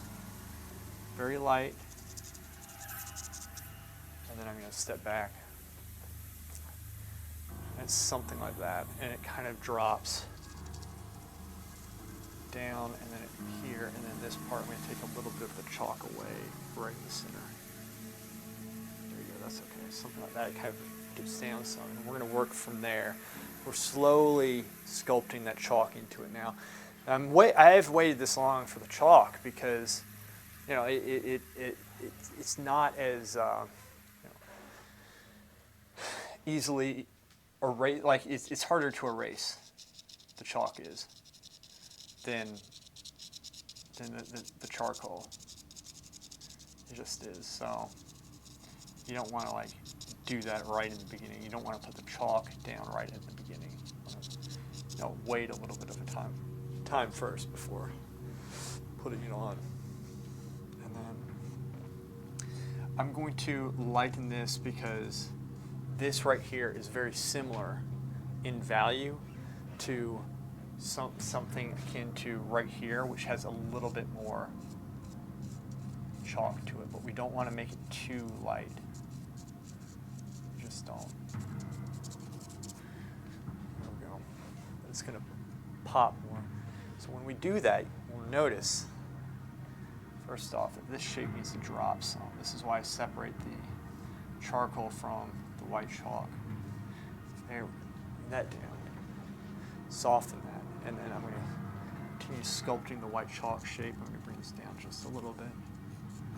Very soft, though. I don't want to make this I don't want to make a hard edge. And that's probably it right about there. And then I'm going to continue sculpting the armpit out just a little bit. So this is why, like, this prepares for paint, because in paint you're adding light, you're adding dark. Well, we're doing the same thing here, and we're doing it on a toned paper. So this is a good stepping stone to painting if you're only used to drawing. It will get you into painting. Right, so this is good stuff, in other words. All right, so looking at the whole thing, I'm looking at the whole light shape, and then I'm looking at this value compared to this, because that's how you have to do it. Otherwise, it's not going to mesh well. I'm looking at the whole shape all at once, and it's working. But I want to also, there's this little light piece here, which I can start bringing up some value. That's the paper right there. So that might have a little bit of white chalk, maybe just a touch, but I don't know. We'll have to see, because I still have to darken some things, so I'm not really going to do that at first. Let's go back to refining this. Let's get some of the drawing back in the ribs just a little bit, because it's something that I had before. And use this as take the time to not just get the drawing back, but to, again, work the charcoal into the paper and make the paper a better arena to get the detail on and to make it smooth and nice. You can hatch in some, solid, lines and such to make them pop. Work on the form. Make the paper to our liking, right? That's what we're doing. We're slowly molding and sculpting the paper into what we want it to be. But again, you don't want to go overboard with this stuff. You can definitely ruin the paper if you work it too much. So, but experiment, see how far you can push the paper. And this stuff is that's how you're going to learn. I can show you and I can talk about it all day long, but the best thing to do is to listen to this and then try it for yourself. And this is a lot of information, but if you're working with this stuff, don't get discouraged. It's very difficult, and it's taken me several years with teachers who were very patient with me for the most part. And it's just how it is, man. It's like anything, it just takes a lot of time and learning to somehow get past the frustration, like persevere past how frustrated you are, which is very difficult. I get very frustrated in a lot of things. I got to keep on reminding myself that, I just need to spend more time with things. And it happens with art. It happens in anything. It's a great lesson to know how you learn. Soften this. Just a little bit. It's not there yet. I still need to work that form out some. Squint. Really understand this stuff. So at some point I'm going to start putting like faint lines in on subtle form, and you're going to see, hopefully you see it in the stream. It's hard to know what you do see like without having watched it, but it's when the drawing starts to really pop forward, right? Let's get some of the form back here. So looking at the whole shape all at once, has its advantages because sometimes I'll notice things that need to change that I'm not even working on. So I'm working here, and I looked here and saw stuff needed to change there, so now I'm going to fix it. Fix it, right? Hopefully I fix it. All right, so thinking a little bit of light falls through here, but what is that light? It's the form, the anatomy. What type of anatomy? Well, we need to understand that. We need to understand this shit. All of it. There we go. There we go. Keep on working everything.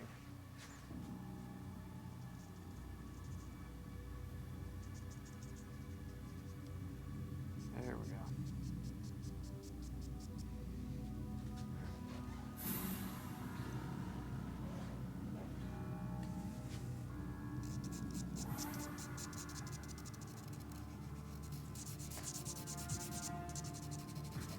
Working three things like anatomy, the values, breaking the paper in.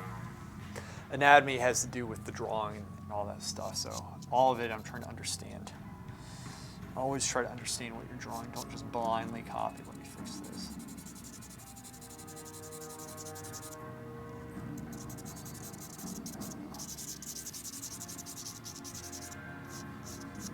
Never just blindly copy like an idiot.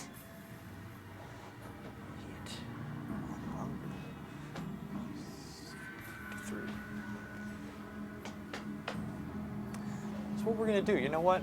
I've gotten a lot of work done on this, and I'm going to switch over really quick to the pencil drawing, maybe work a couple minutes on that, switch it up just a little bit, and that one's going to be fun too. So I'll keep the stream on. I'm just going to switch everything really quick. Yeah, it's good to, and one thing I do too is I flip this upside down, which is probably going to be going off the stream for you. I'll switch it upside down, view it upside down like that, and it helps me to see it better sometimes because it switches my perspective on it. You know, your brain gets used to seeing things, starts correcting things or starts viewing it improperly. Your eye gets tired, and so flipping it upside down helps to see things that you need to change. What don't we need? Switch. Let's see, we have cat. This one. There you go. That's the one we're going to be doing. And, well, guys, you know, Twitch makes me censor this stuff, and I get it. I'm not blaming them. It is what it is, but it sucks that we have to censor it because there's so much information that we do need. You know, it would help if I didn't have to censor it. Okay, so we have, this is, let me see. This is a very generalized drawing, and then I have one that's not. Coquette, what's up? Put the model in a hot tub, and you are good to go. Right? That's how it works. That's how it works in this it's a very upstanding and moral, site we're working with here. All right, so let me zoom that camera in for us. Get it. Switching everything up. It's funny because I actually have to switch quite a few things up here. Do this, do this, do this, do this.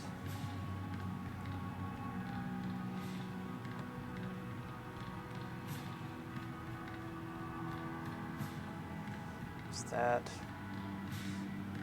this? Rotate.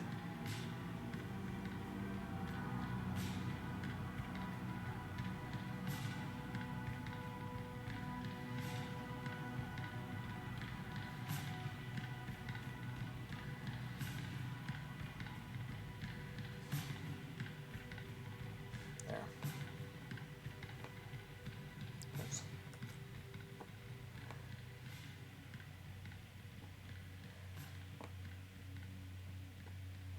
That's it.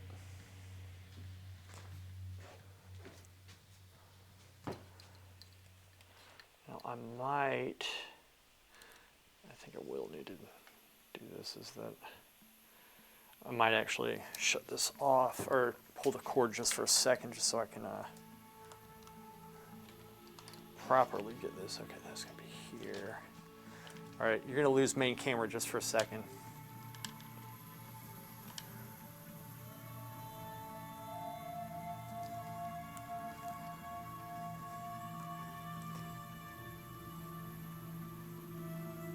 All right, man. This goes back just a little bit. This place is becoming a death trap for me. I wouldn't have it any other way.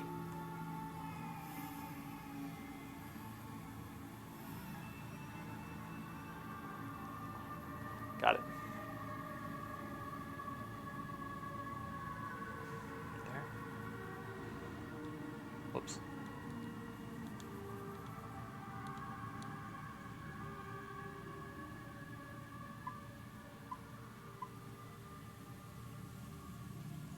Set info off.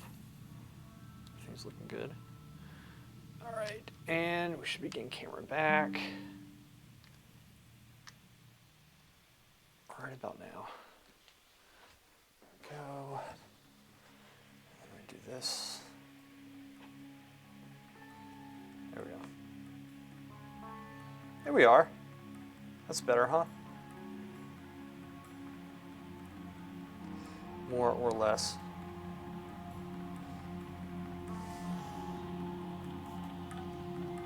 It's looking a little bit lighter on stream for some reason, but that's okay. That is the drawing, and then bring this forward some. Oh, cool. Oh, geez. Baldur's Gate. You know what? I'm not one to actually do a lot of games. I'm really not. I know I talk about games. Baldur's Gate, I might actually play because. For two reasons. Number one, I'm into the D&D universe. I read The Legend of Drizzt. What I'll do, I'll go out and smoke a cigar and read. And I love those books. I love them so much. So I love that universe. And the other reason is because, well, I mean, the game looks cool. It looks pretty cool. But also, they're not doing these microtransactions. You're just paying for the game, and I really appreciate that. I don't like this bullshit where they try to squeeze every penny out of you. It just pisses me off at this point, and I know that probably that model sells because people do pay for it. They will pay the money. But I might actually try that. Coquette, are you gonna try Baldur's Gate as well? There it is. Make sure this does not go in. Y'all don't see, it doesn't show up on Twitch, so I get banned because this is the actual nude photo I'm going off of right there. That looks good. I'm going to move this over some for us.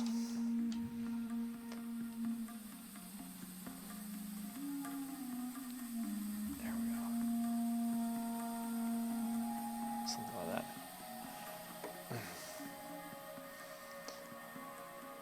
Yeah, I've never played it either. Yeah. I might play it, I don't know. When I say play, it's not, I can't see. It'd be something nice to do. It's not anything I'm going to devote my life to.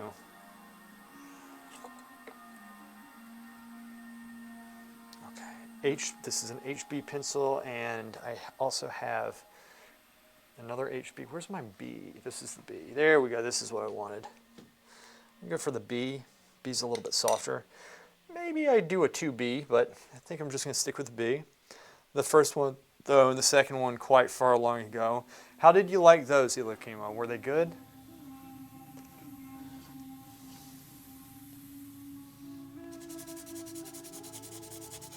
So I'd like to...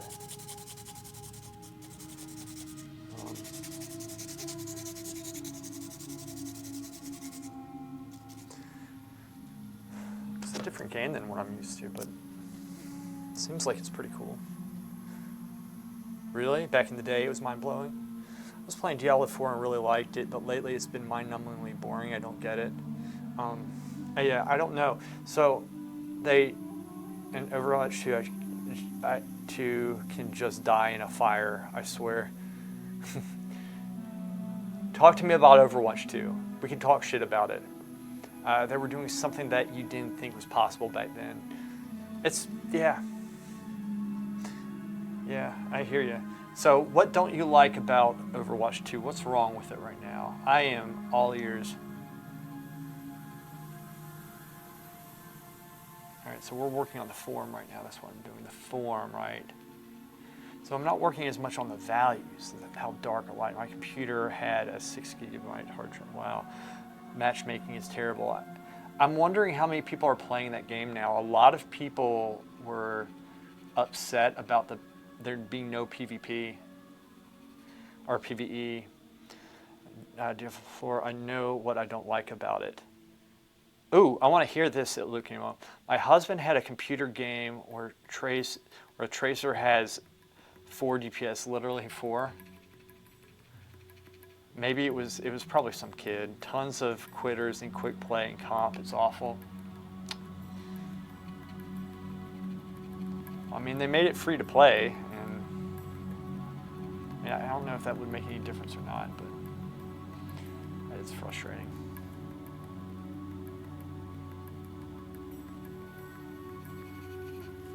Well, it was a money grab. They didn't do anything. They promised a PvE season, or not a season. They promised a PvP game, a PvE game, and then they sold the game off that. They stopped the production on Overwatch 1 because of that, and then they didn't deliver anything, and they killed a perfectly good game. Like, Overwatch 1 was fun, and this is like, you know how most games make improvements? They made graphical improvements. I hate that they stopped Overwatch 1. I would have still, yeah, I want to be on that too. I like the double tank comp. It was something unique, and they've gone backwards with Overwatch 2. They ruined what they had. They had a winning game, and they destroyed it. Yeah, double tank. Just bring us back the version of Overwatch 1 that was there before they got rid of it. Just bring that back. I don't care about them making any improvements or new characters. Just bring that back. In Diablo 4, there's a huge gap between things that were done incredibly well, but contrast with how badly other things were done. Dialogue is shit. I liked the dialogue in it. I really did. I thought they did a good job because that was a lot of dialogue, man. Okay, I'll see you, Coquette.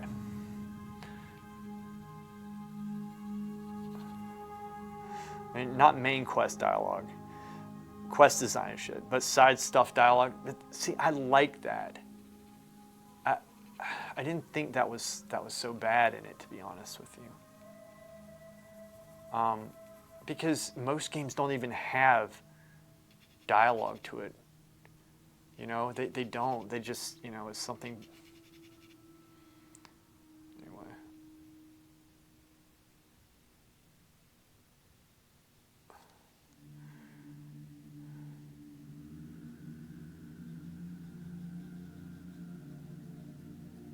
This drops.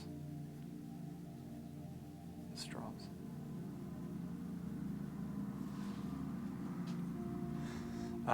My main issue is the quest marker. It breaks immersion. Basically a cockroach following a laser pointer. Yeah. I mean,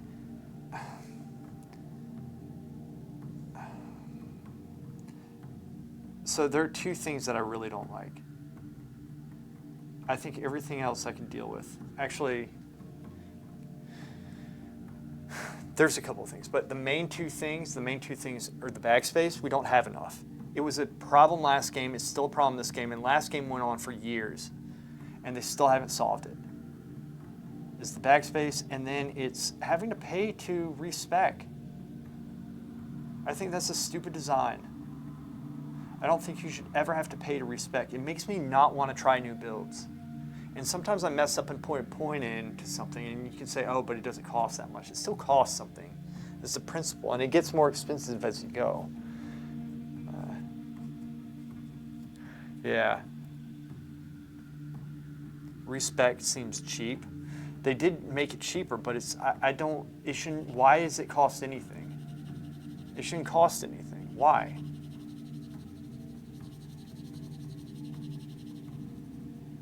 Anyway, overall I like the game. I think it's a good game.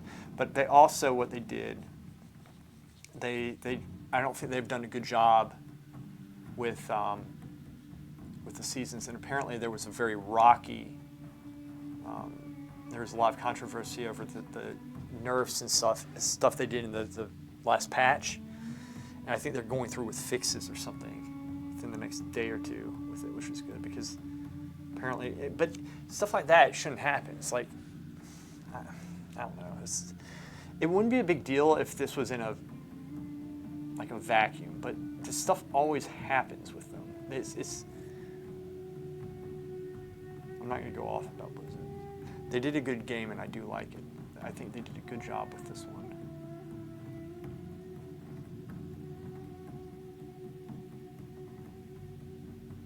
Brought that down some. That's better now. This is now correctly shaped. I can't believe I missed that before. I prefer how Diablo 1 works for characters, builds, and dynamics, fundamentals, difference in my mindset, much better than Diablo 3. Yeah, I wish they would make a remake on Diablo 1 with like better graphics, but the same feel. That was fun. But maybe I don't like it after because that was back then, so maybe I won't like it again. But the feel of the game was really cool. I remember that. I replayed that game several times. Is it really? I've never played that game before. I've never played it. I've seen it. Now, how is it good? What do you like about it? What is it exactly that you like about it?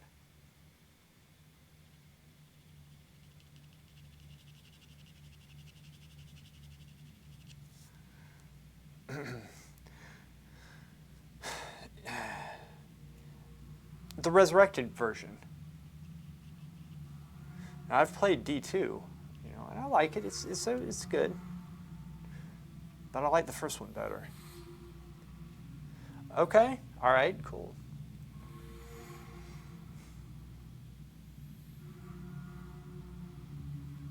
I'm trying to remember the acts. I liked Act 1 and 2 in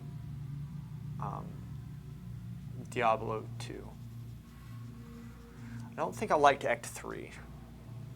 I think Act 4, I'm having trouble remembering, actually. Act 4, was that the winter? Like it was wintry, which I thought was pretty cool.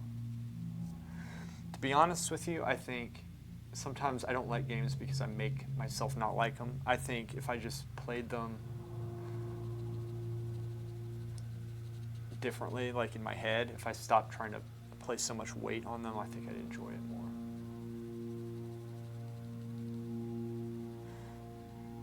Rebuild the graphics only. They did. No, Act 4, was it in the magical dimension? I don't think it was the magical dimension. I think that was like one part of like one of the acts.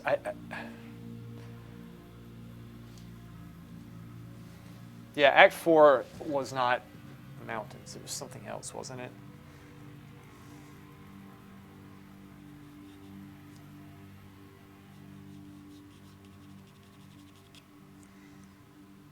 That is what you do not do.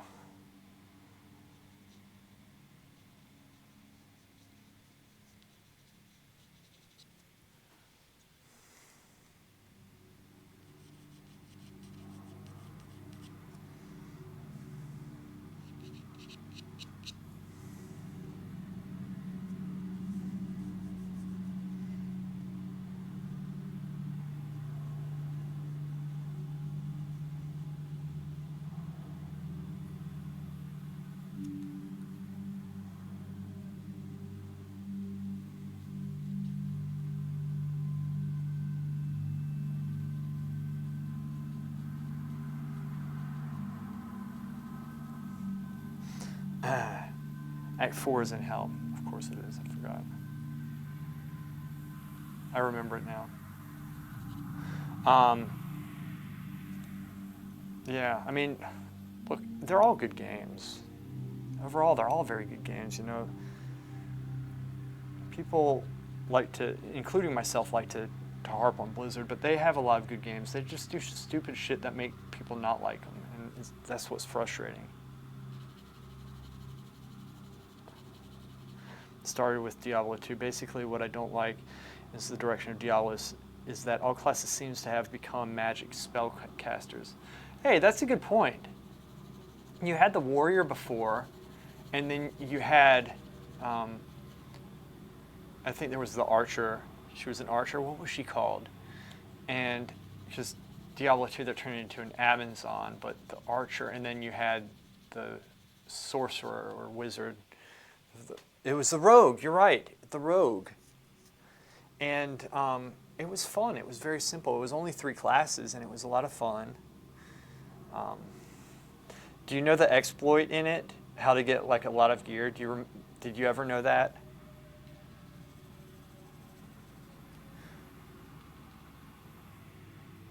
If not, I will tell you. The thing about Diablo 1 was all class could do what other classes. Wait, was that all class could do?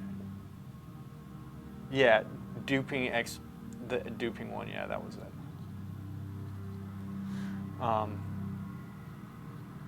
Yeah, I know. I'm wondering how I would like it because I remember playing that game. What it was. Now, I like playing sports. I really do. I used to play lacrosse. And when I was in high school, and this is when I was in the 8th grade actually when I was playing Diablo 1. They could learn it. I remember they were like, yeah, they could, but they weren't good. Like at a fireball, it would take like a lot of some weird thing. I don't know. I forgot what it was. It was very unique.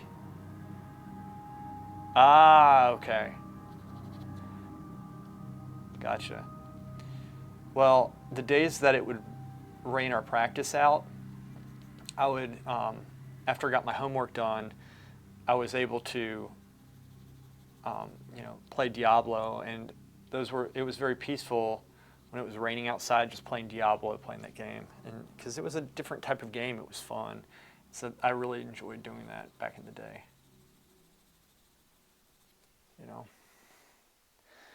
Had the same rules as the Wizards. Well, it was limited mana. You'd put low intelligence to a warrior. Interesting. See, I have forgotten all of this, man.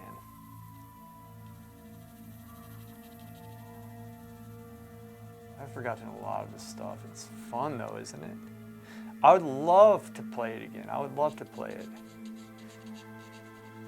Do you have it still? Like, I know I still have the box, but it doesn't work because my computer, like the computers are too advanced or something for it. But I know you can get an emulator or something.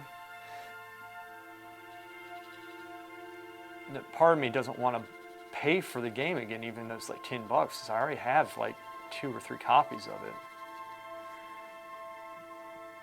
Oh, you do? See, I still have the original and everything. I still have all that stuff.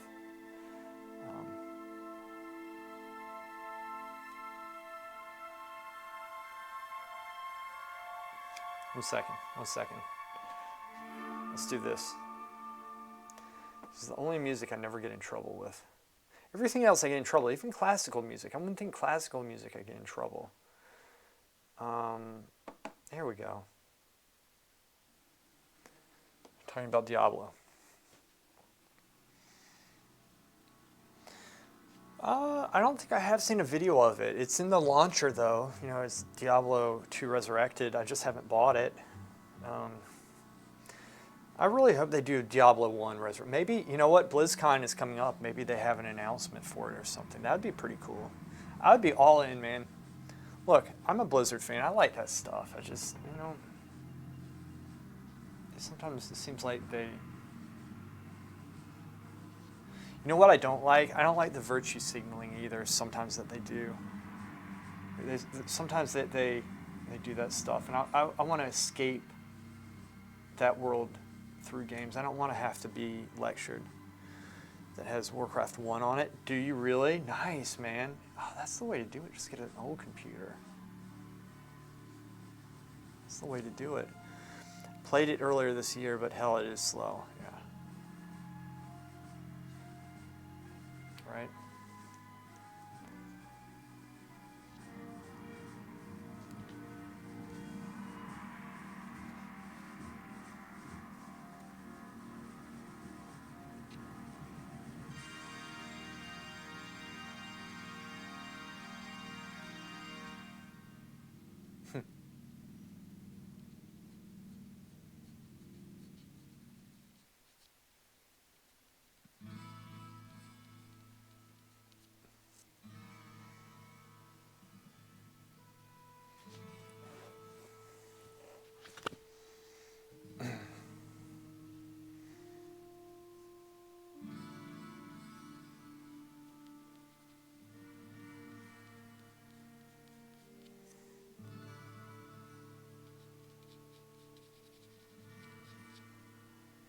So the thing is, when we detail, we don't want to make it too dark, right? You don't want to make it overdo this.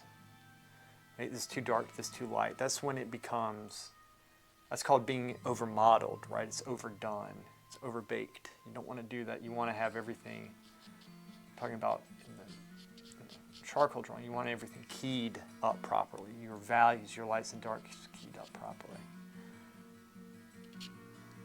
That's how we want it. We don't want it,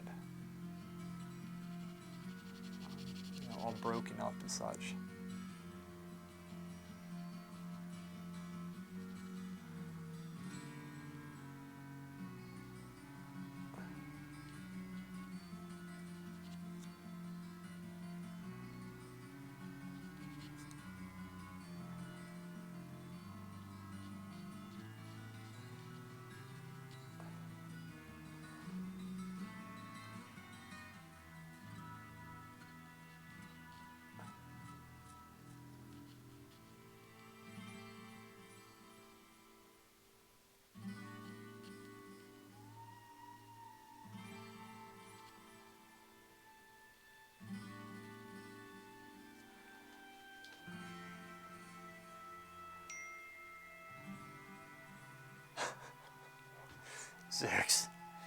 Zix, you in stream?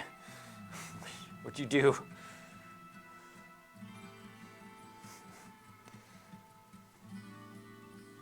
Zix did played earlier this year. One second.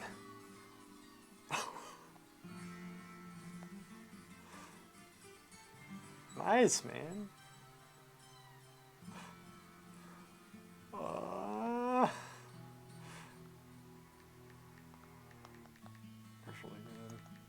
Zerx just did a really good drawing, actually, and he says it's an abomination, but it's actually pretty damn good. He would be good if I think he practiced this stuff, because, dude, it's not easy. It's following the. I have been with this long enough where even if the drawing might not like look good by regular people's standards, I can tell stuff that's being done in it with a certain mentality and whether that's a good or bad mentality. So sometimes the drawing looks bad, but I'm noticing things in it that they're trying to do, and if they continue doing that, it's going to be tremendous, like down the road. And I'm talking about a month or two down the road. Huge improvements. It's better than making a pretty drawing, but you're just polishing a piece of shit. Right? That's what polishing a turd, as Daniel Graves would say.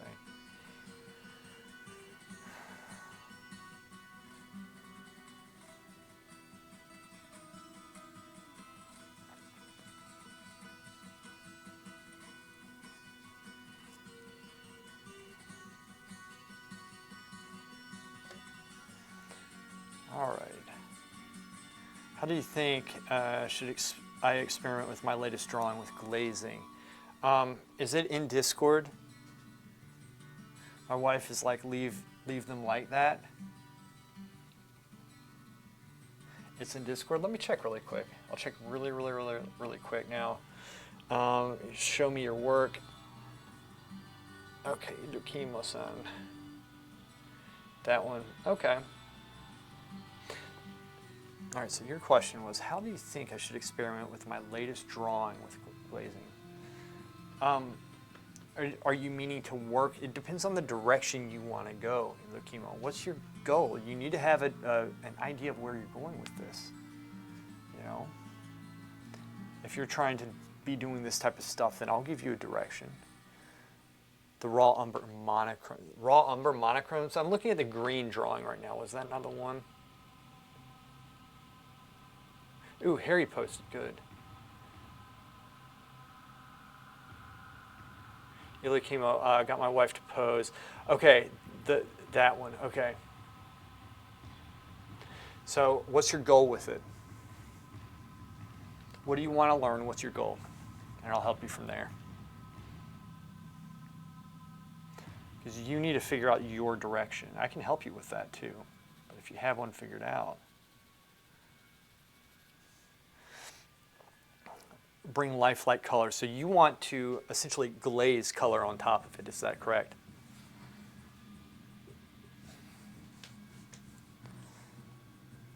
Skin tones, etc. Okay, good. Okay, what I would do,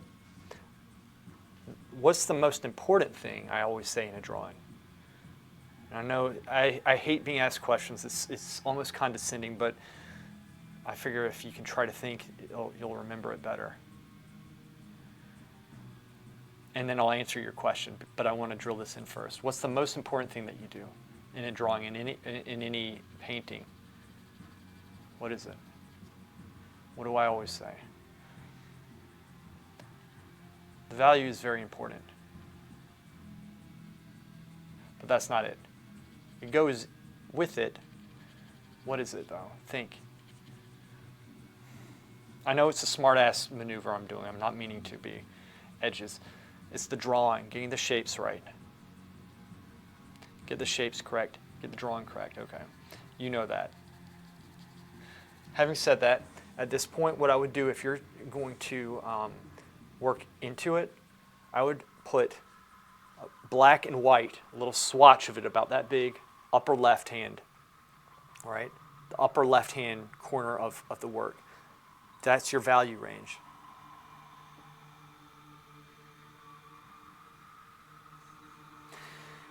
And then I would mix, I wouldn't mix a whole spectrum of values, but I would, like in my my flesh tone mixing video and in my other videos, like, you can see in the Grisaille video, you can see in the Alla Prima video of John Ridgely Carter, done by John Singer Sargent. I'll have how to set up the palette. I would mix about 3 values, a dark, a medium, and a light, and work very basic while squinting and correct the drawing with that. So if the shirt, say, if it's a blue shirt, do maybe 1 or 2 values for it, or 3. But don't do all the colors, don't do all the values, and don't worry about graying out the color by mixing on the canvas. What you're trying to do is just get a basic color. You're not trying to worry about the specific color. You're not mixing all day to get the specific color. But you're worrying about the drawing and the value, the light impression. So drawing, light impression. That's what you want to be focused on. Do that with the flesh tones, do that with the shirt. The flesh tones probably, what color hair does your wife have? I'm assuming like a brown, based off that. Brown hair, black hair. Either way, you can use the flesh tone for the hair, because you just use the dark flesh tone, which is like black and red. You do a black and red, you do like a mid-tone, and then you do like, a lighter value. And squint down. Okay, good. You don't want to, the mistake most people make when they're painting is they make everything too light. So squint down and make it a little bit darker so you can bring the light up, because the darkness is going to contrast whatever light you put on it. It's going to make the light pop forward and create this sense of light. Most people kill the sense of light right in the beginning. So keep that in mind. So in other words, Ilikimo, keep it very basic. Don't worry about detailing it. Or like I'm doing detail here, but how long did I keep it very basic in these shapes and switch back and forth and go over the edges, study the edges? Right? So learn from what I'm doing here and try to apply that to your work, because even though I'm drawing, it totally translates over to painting, which is why I do this. And even for me, I'm getting practice in painting because I'm drawing right now. I really am. Once I go to painting, I'm going to feel this in my work, right? That's the idea. It's all relating. It's all, all connected. Synergy, synergy.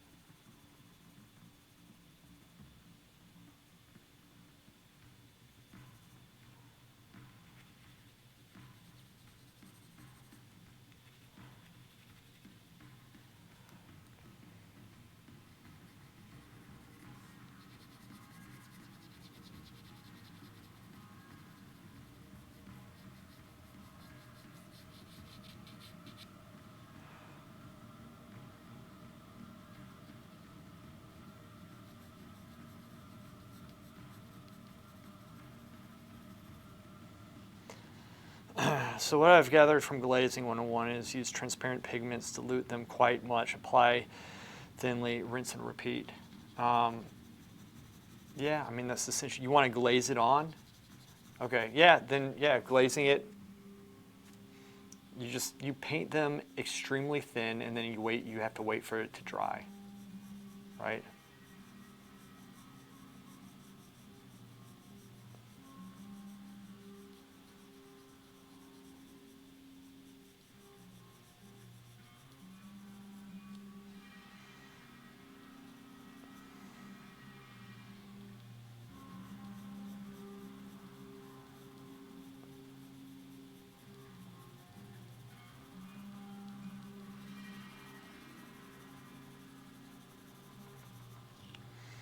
Not sure if I should try to mix them or just use kind of a raw pigment and balance it with thickness, pigment density. You're going to have to do a little bit of both.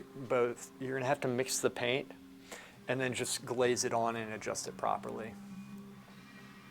One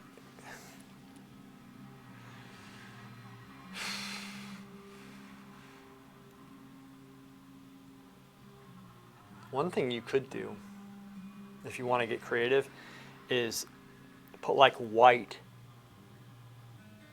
and you might even mix a little bit of yellow and red, just a slight bit into it, like a warm white, or you can just keep it white and just slowly glaze that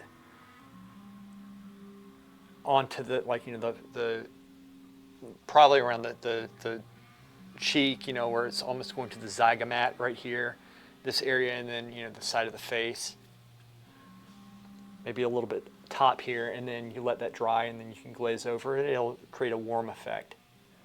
If you have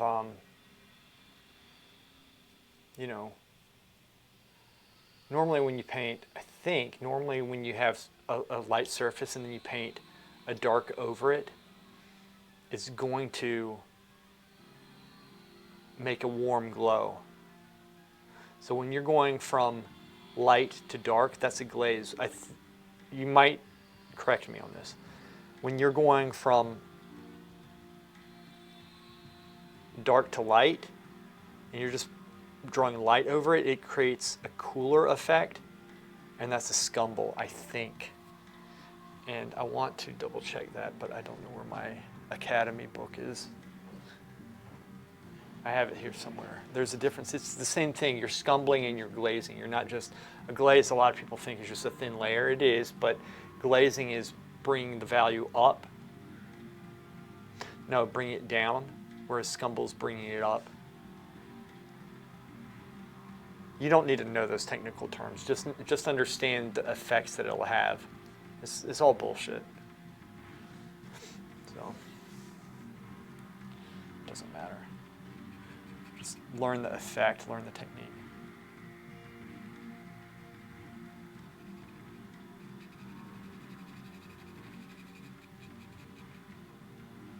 And I might be wrong about that. I might have it reversed.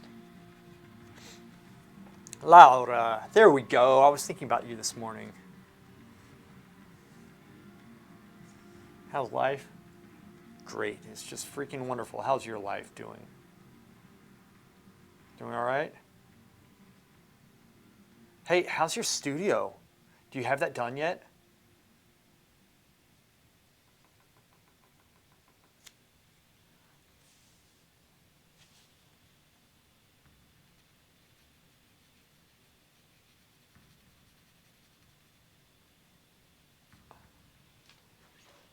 Woo. Looking forward. We need an update on your studio now.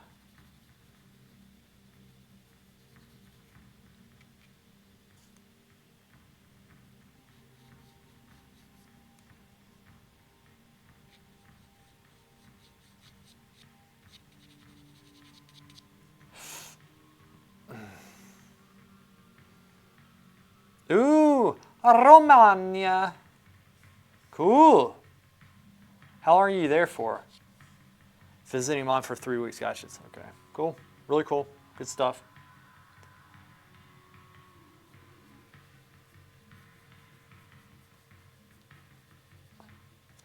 That is good. Really cool.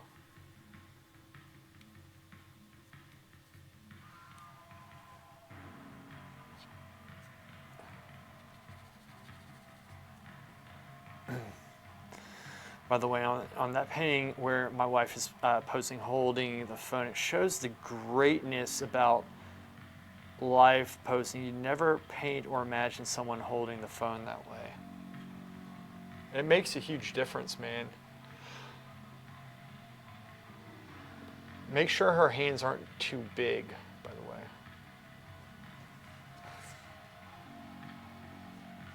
And work on those joints. You need to get the subtlety in there more, I think. I'm very pleased that you're working on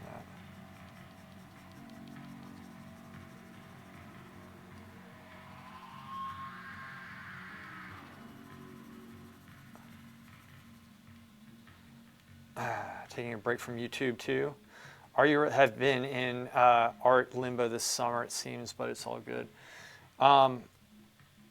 Yeah, you're just getting your head back on straight with it, Laura?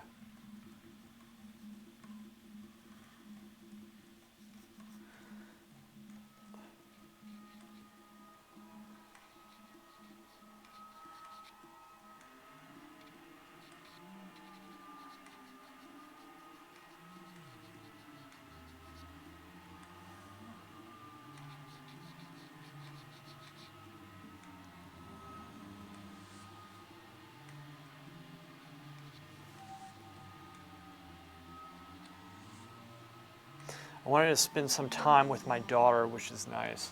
Cool. Really cool.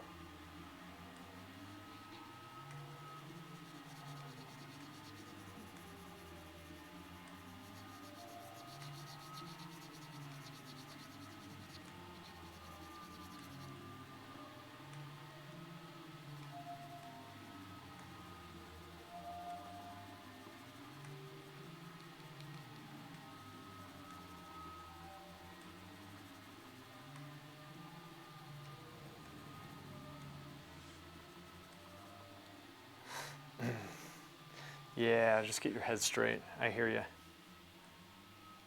Yeah, that's probably smart. I guess I've kind of been doing that with my family too, my dad. Though I do have some solid videos coming up.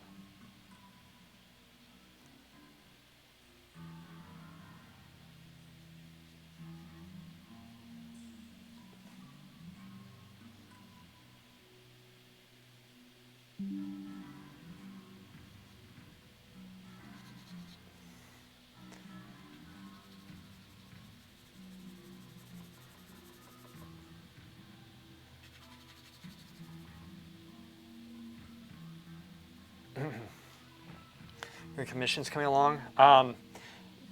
I finished one of them, and then the gentleman he's like taking his time getting to the others, and there's not really anything I can do about that. So I actually have another commission from within my family. My aunts and uncles want me to do a painting of my uncle, which I'm going to be doing. And so, in fact, after this stream, I'm going to be going through and looking up. I have to go off photographs for it, though. But I'm going to be looking everything up and trying to figure out how I'm going to get it done. So I have work, and so it's coming along. Thank you. Ilakimo, I'll see you, buddy. Thanks for being here, man. I really appreciate you. It's fun talking with you and stuff, and good range of topics we have as well. It's nice.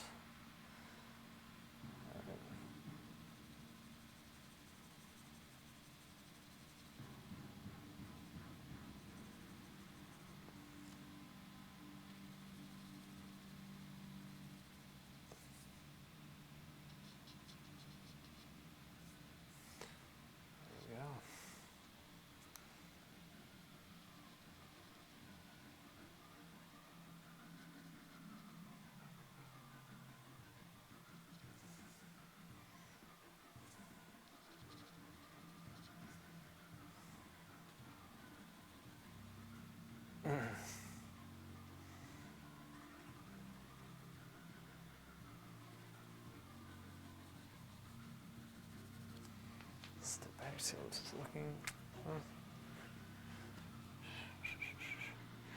Doing all these little details, which is essentially the anatomy, the proper form of the leg.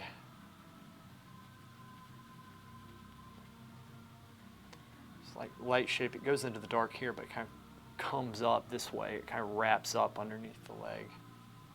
It's quite nice. There's a lot going on here. So I love studying the anatomy, the form, expanding your knowledge on it and such. It's very important. You know, all the while bettering your technique, and like I said 1,000 times, this comes out in your painting. Right? You want to be good at painting, you study the drawing. I have a lot to learn. I have a lot to to remember and try to keep everything in mind, and it can be overwhelming sometimes, but that's why you just do these basic exercises and stuff. And in doing this, I'll make several mistakes, and I'll try to remember not to make those same mistakes. I'll try to figure out how I got into that mode, how I made the mistakes, and then try to avoid that for the next time. That's how you gain experience. Sharpen the pencil.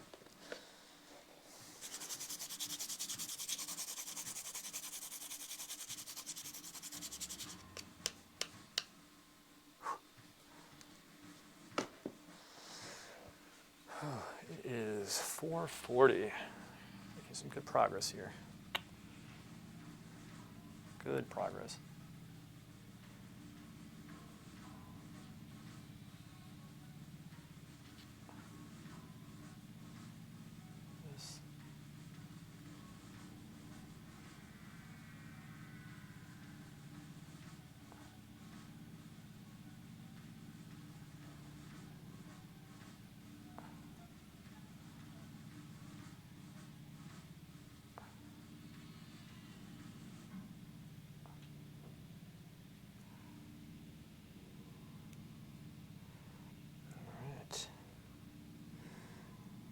Making a lot of drawing adjustments, but hopefully I don't need to make too many more with the contour.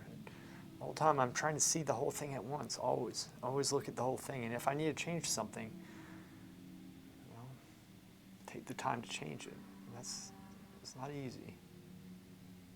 I kind of messed that up. That's okay. That's okay.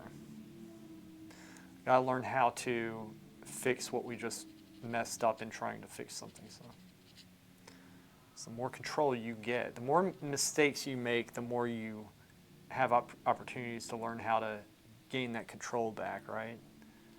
So I keep saying drawing is like, figure drawing is the bread and butter of painting. It is so important to do. If you can't get a live model, then I strongly recommend going off of a professionally done, you know, reference photo, and the Croquis Cafe is really good. And this one individual, this specific model is actually, she's on the Croquis Cafe. It's kind of funny, but she's one of my good friends. Models for me. I've known her for several years, so you all have seen her. I've done several drawings of this, or rather of her in different positions.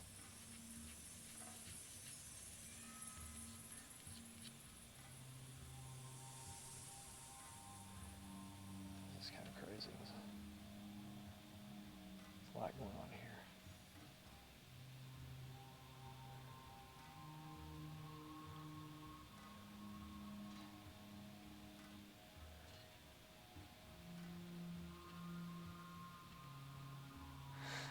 If I have time on my vacation, I'll do some drawing. Not a big fan of drawing, but I know how fundamental it is to everything painting. It is, and I hear you. I think if you can somehow get a foothold in doing them, and then you start being actually, if you start seeing the improvements you're making, it might be some inspiration for you. Some encouragement to continue on. You might feel it. Well, you got to get better at it, and you can. You're not an idiot. You're smart. You can do this stuff. I think you in particular should be doing this louder because your work would benefit from your drawing. Because your forte, your strength, is that you know a lot of different like techniques and ways of working, right? But you lack in the drawing department, which is problematic if you're doing lots of things that it has to do with drawing, and you're pulling it off. I think you could be that much better. I think you really could do some amazing pieces if you tightened your drawing up.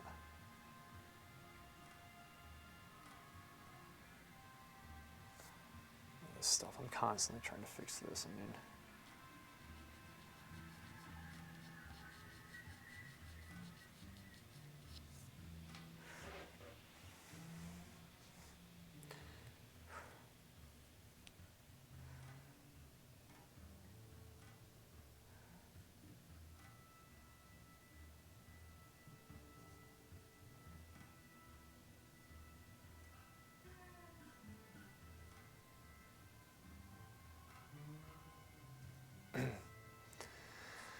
drawing silly wow comics, but it's not art.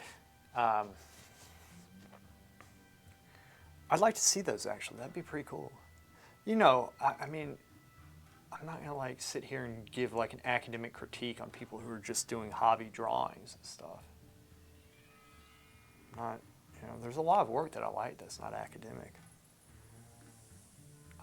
Zerk's actually, Zerk's just sent me a drawing he did of his dwarf. He's saying it's an abomination. I think it looks pretty damn good for like, you know, he's essentially using I can tell he's been trying to do what I say. And he's messing around. He probably spent, I'm guessing, 30 minutes on it, knowing him. Oh, cool. All right. Yeah, I want to see that. It's exciting. I love seeing that type of stuff. For some reason, a long time ago, I drew Mist Widget. You want to see it really quick? It's right over here. Let me get it. 1 second. 5 seconds. I drew. This is pretty cool. It's here. This is where it is. Oops. And it is right there. Got it. Exactly where it was. It's not done. I think, yeah, this is Miss Widget. Look at this. 1 second. I need to make sure I'm looking. Okay. I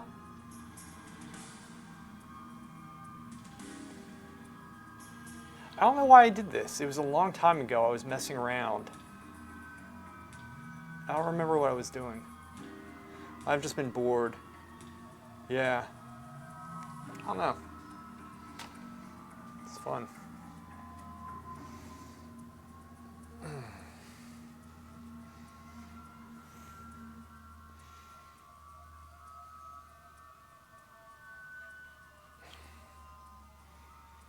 Okay. Slowly hatching this out. There's that, and then there's this piece that kind of comes up.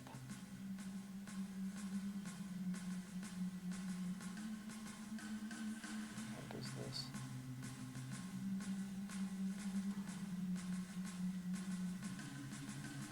And there's another piece. It's coming down here. Let's see what's happening. My drawing's really off right now. I see what's going on.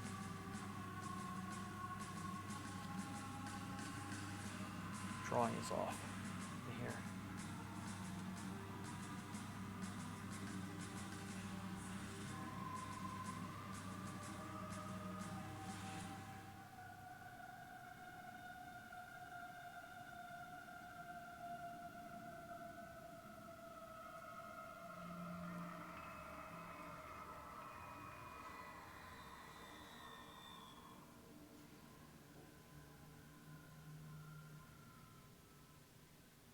There we go.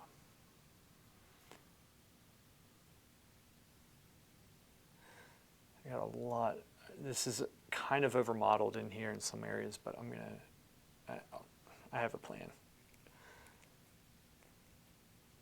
I'm really kind of pushing this more than I normally do.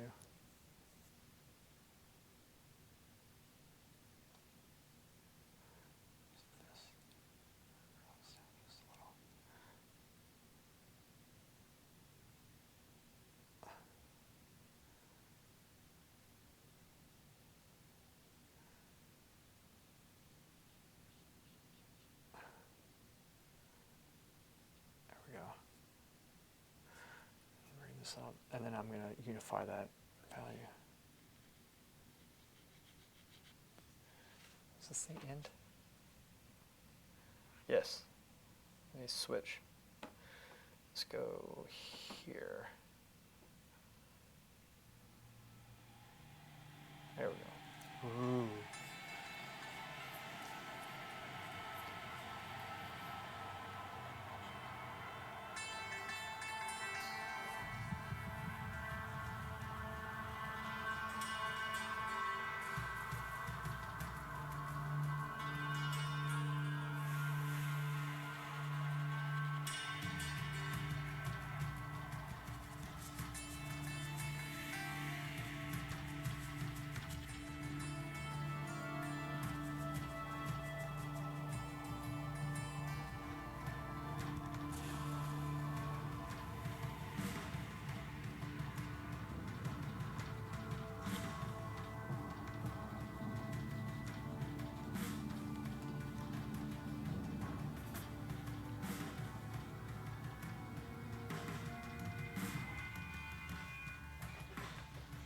All right.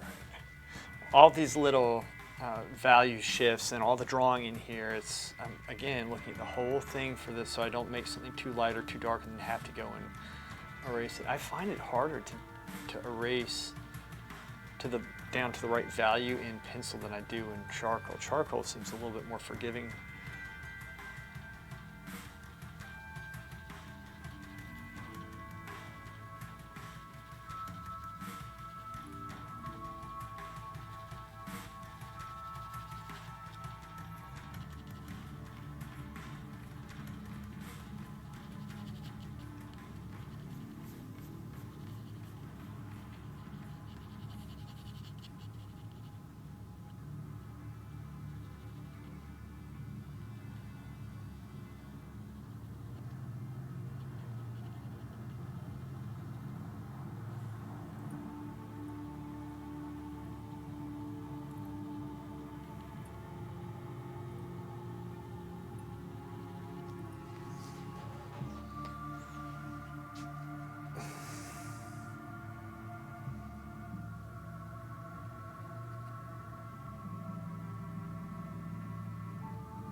Just up on the upper part of the calf. Just swoops up just a little.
that area I'm going to come back to because I'm messing up quite a bit there.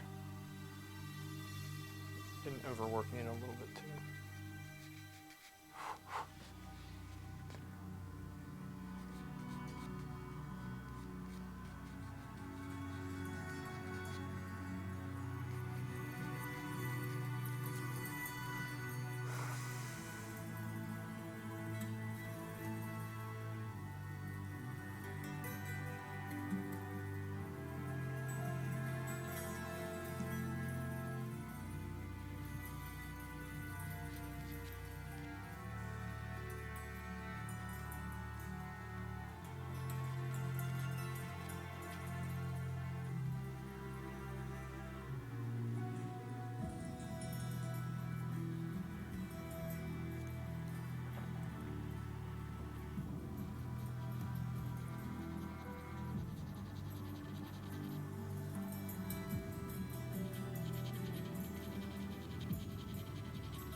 Oh.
Rakinishu.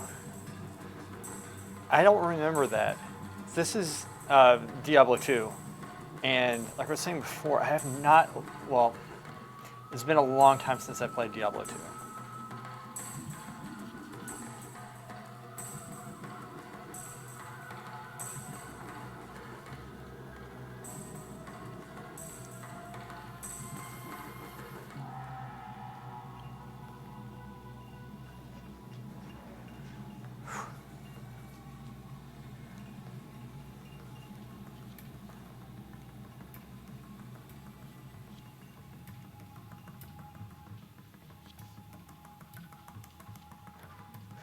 This was the jungle, those little midgets. Oh yeah, with the daggers would yell it while trying to murder your knees.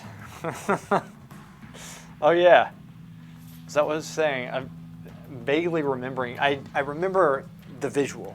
I'm trying to remember the sound. Maybe I repressed it because it was terrifying. It's like something from Chucky.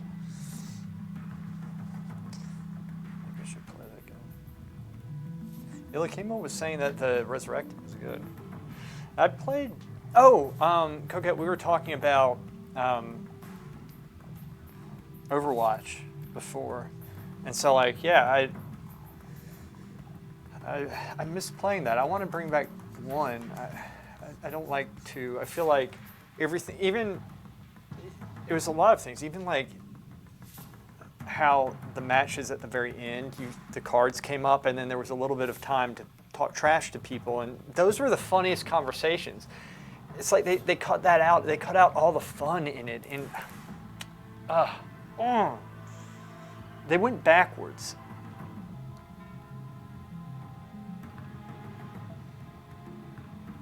Yeah, I was going to comment about the music too. Quite suspenseful. Bring back the cards. Yeah, the cards were great. Cards were great, but I loved. It was fun talking trash afterwards. Like, I'm not trying to berate people, but it's fun. It's fun, and people would do it to me. I miss it.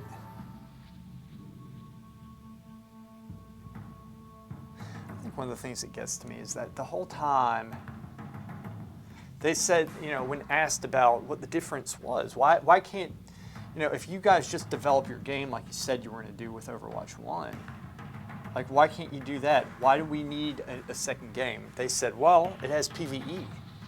This is PvE. We're doing it for the PvE base, and that's why it's going to be Overwatch 2. And then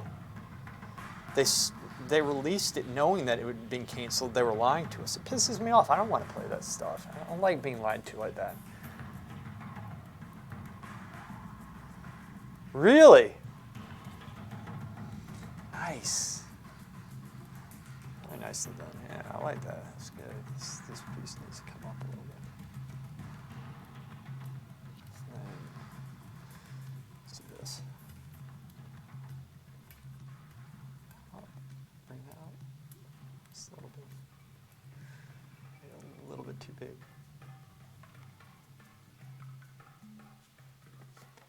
They messed up, man. I missed that game. They made such a watered down version. They just watered it down. I don't know why they do this. They always have to They always have to mess up their games and draw defeat out of the victory. Like, they always have to do this, and it's so frustrating. It was more fun. It's too bad.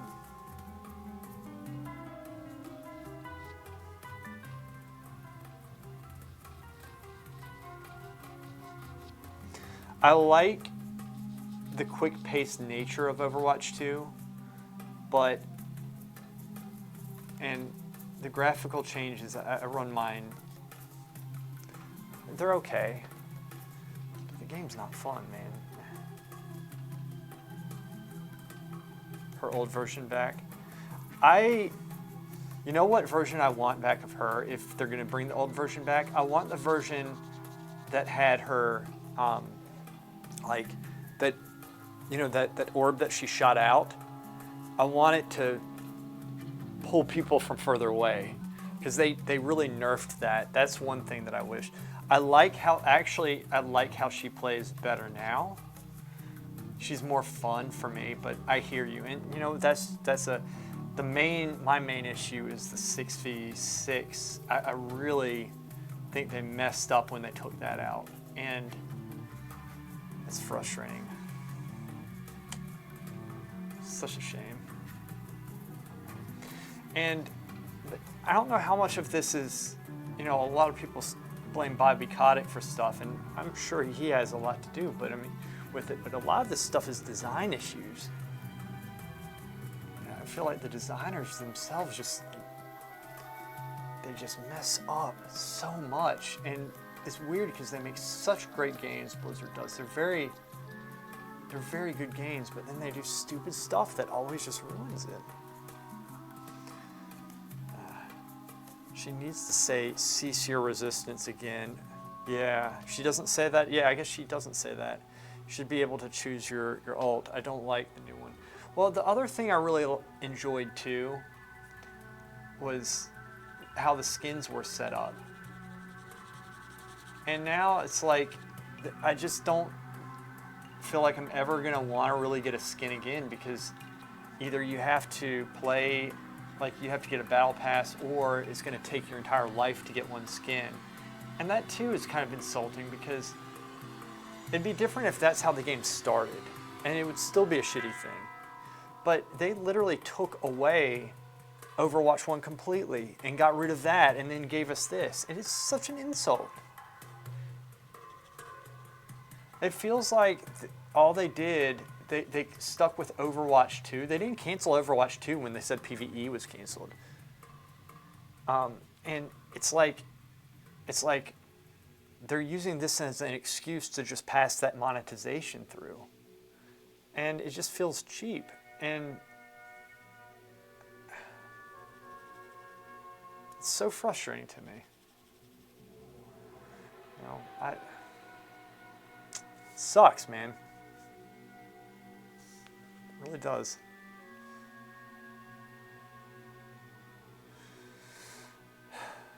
Yeah. Or even a beta version. Like, or yeah, alpha's first, right? Yeah, the alpha. You're exactly right. That's you said it correctly. Like it's, and they worked, and they stopped like putting out content for Overwatch 1 because of this. Like this was such a spectacular failure. And I don't like saying that. Like, I want them to be doing well. It's frustrating. But I remember when Warcraft wasn't doing that great. I was always playing Overwatch and thinking how great the game is. And Overwatch 2, I was like, well, what are they going to do? And then they were like, oh, they're going to replace Overwatch 1 with it. It's like, all right, well, fine. I mean, it's an upgrade. But then it was just like they screwed it up. When they said they were dropping the tank, that's when I started getting a little bit angry at them. I said, because you have to think that there are several groups of people out there, and ours was one of them, where we had oftentimes 5, 6 of us on playing together. It was problematic.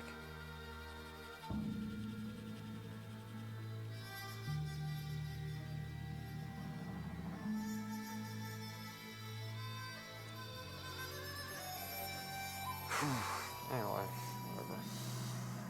It's what it is.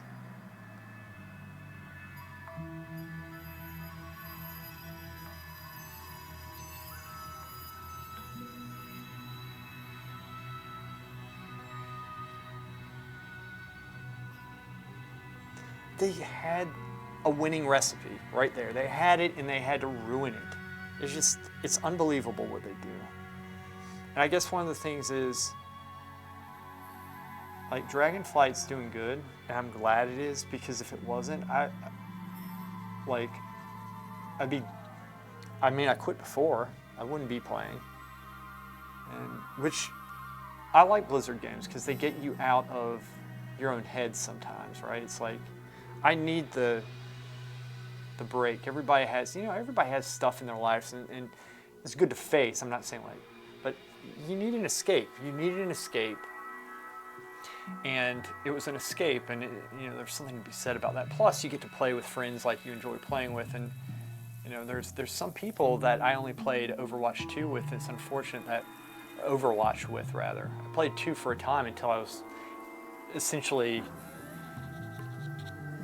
my apprehensions were confirmed, which wasn't that hard. A lot of this stuff is common sense. I was like, if you take the tanks out, I mean, it's going to ruin the game.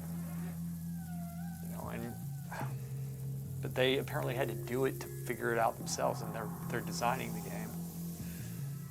I don't know, man. It's frustrating. I really wish it wasn't like this.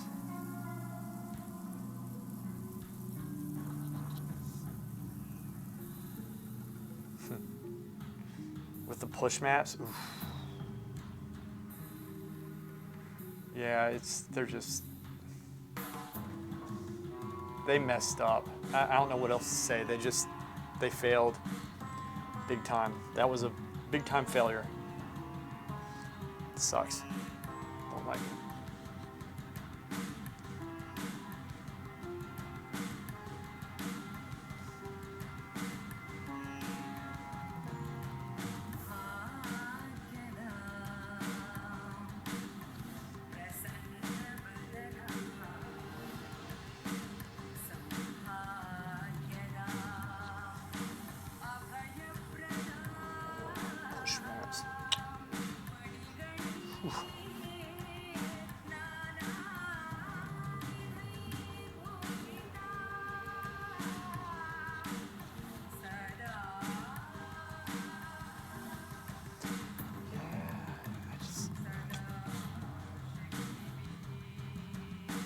I might try Baldur's Gate. I don't play a lot of like different games. I try it because I get too into the ones that I play, and I don't have all the time in the world right now.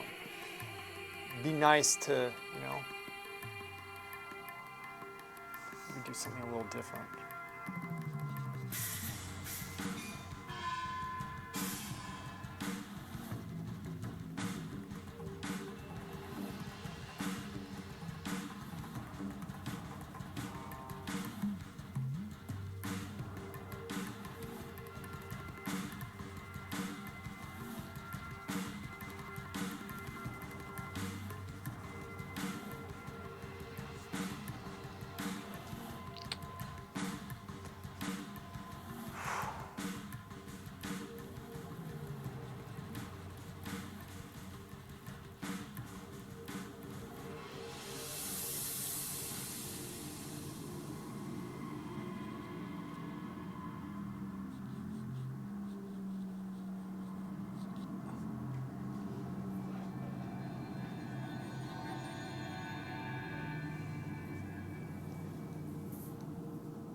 I went back to playing Lineage 2 on a private server, but only like 1 to 2 hours at a time.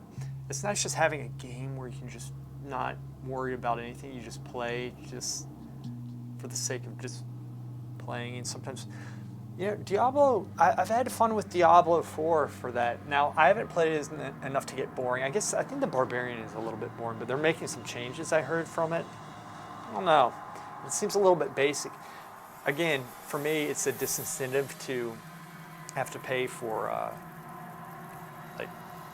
switching the talents. It just pisses me off at this point.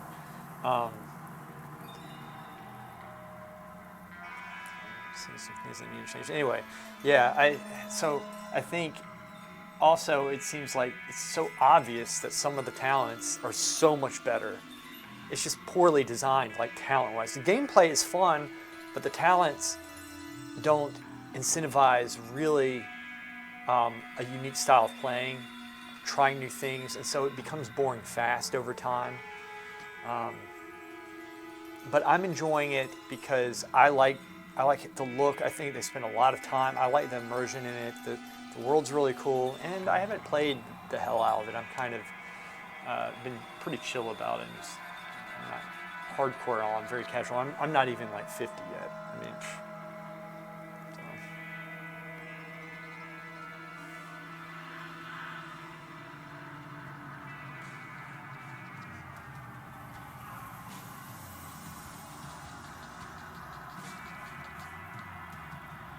I'm gonna get going. Okay, Lauda, thanks for being here.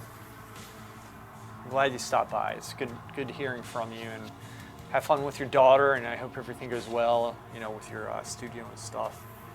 And hopefully we'll get back to streaming, well, you know, whenever you want. But you take care. I'll see you.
The stream is looking okay.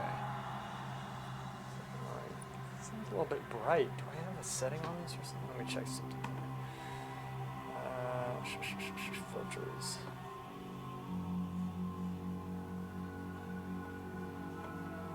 Yeah.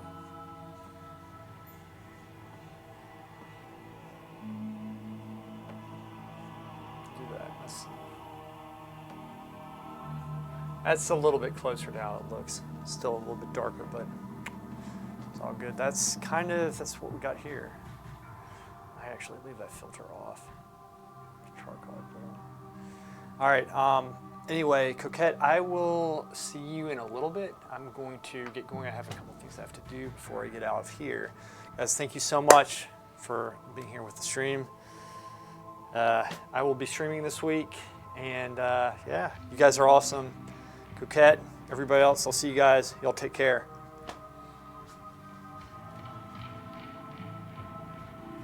Zix, sexy boy.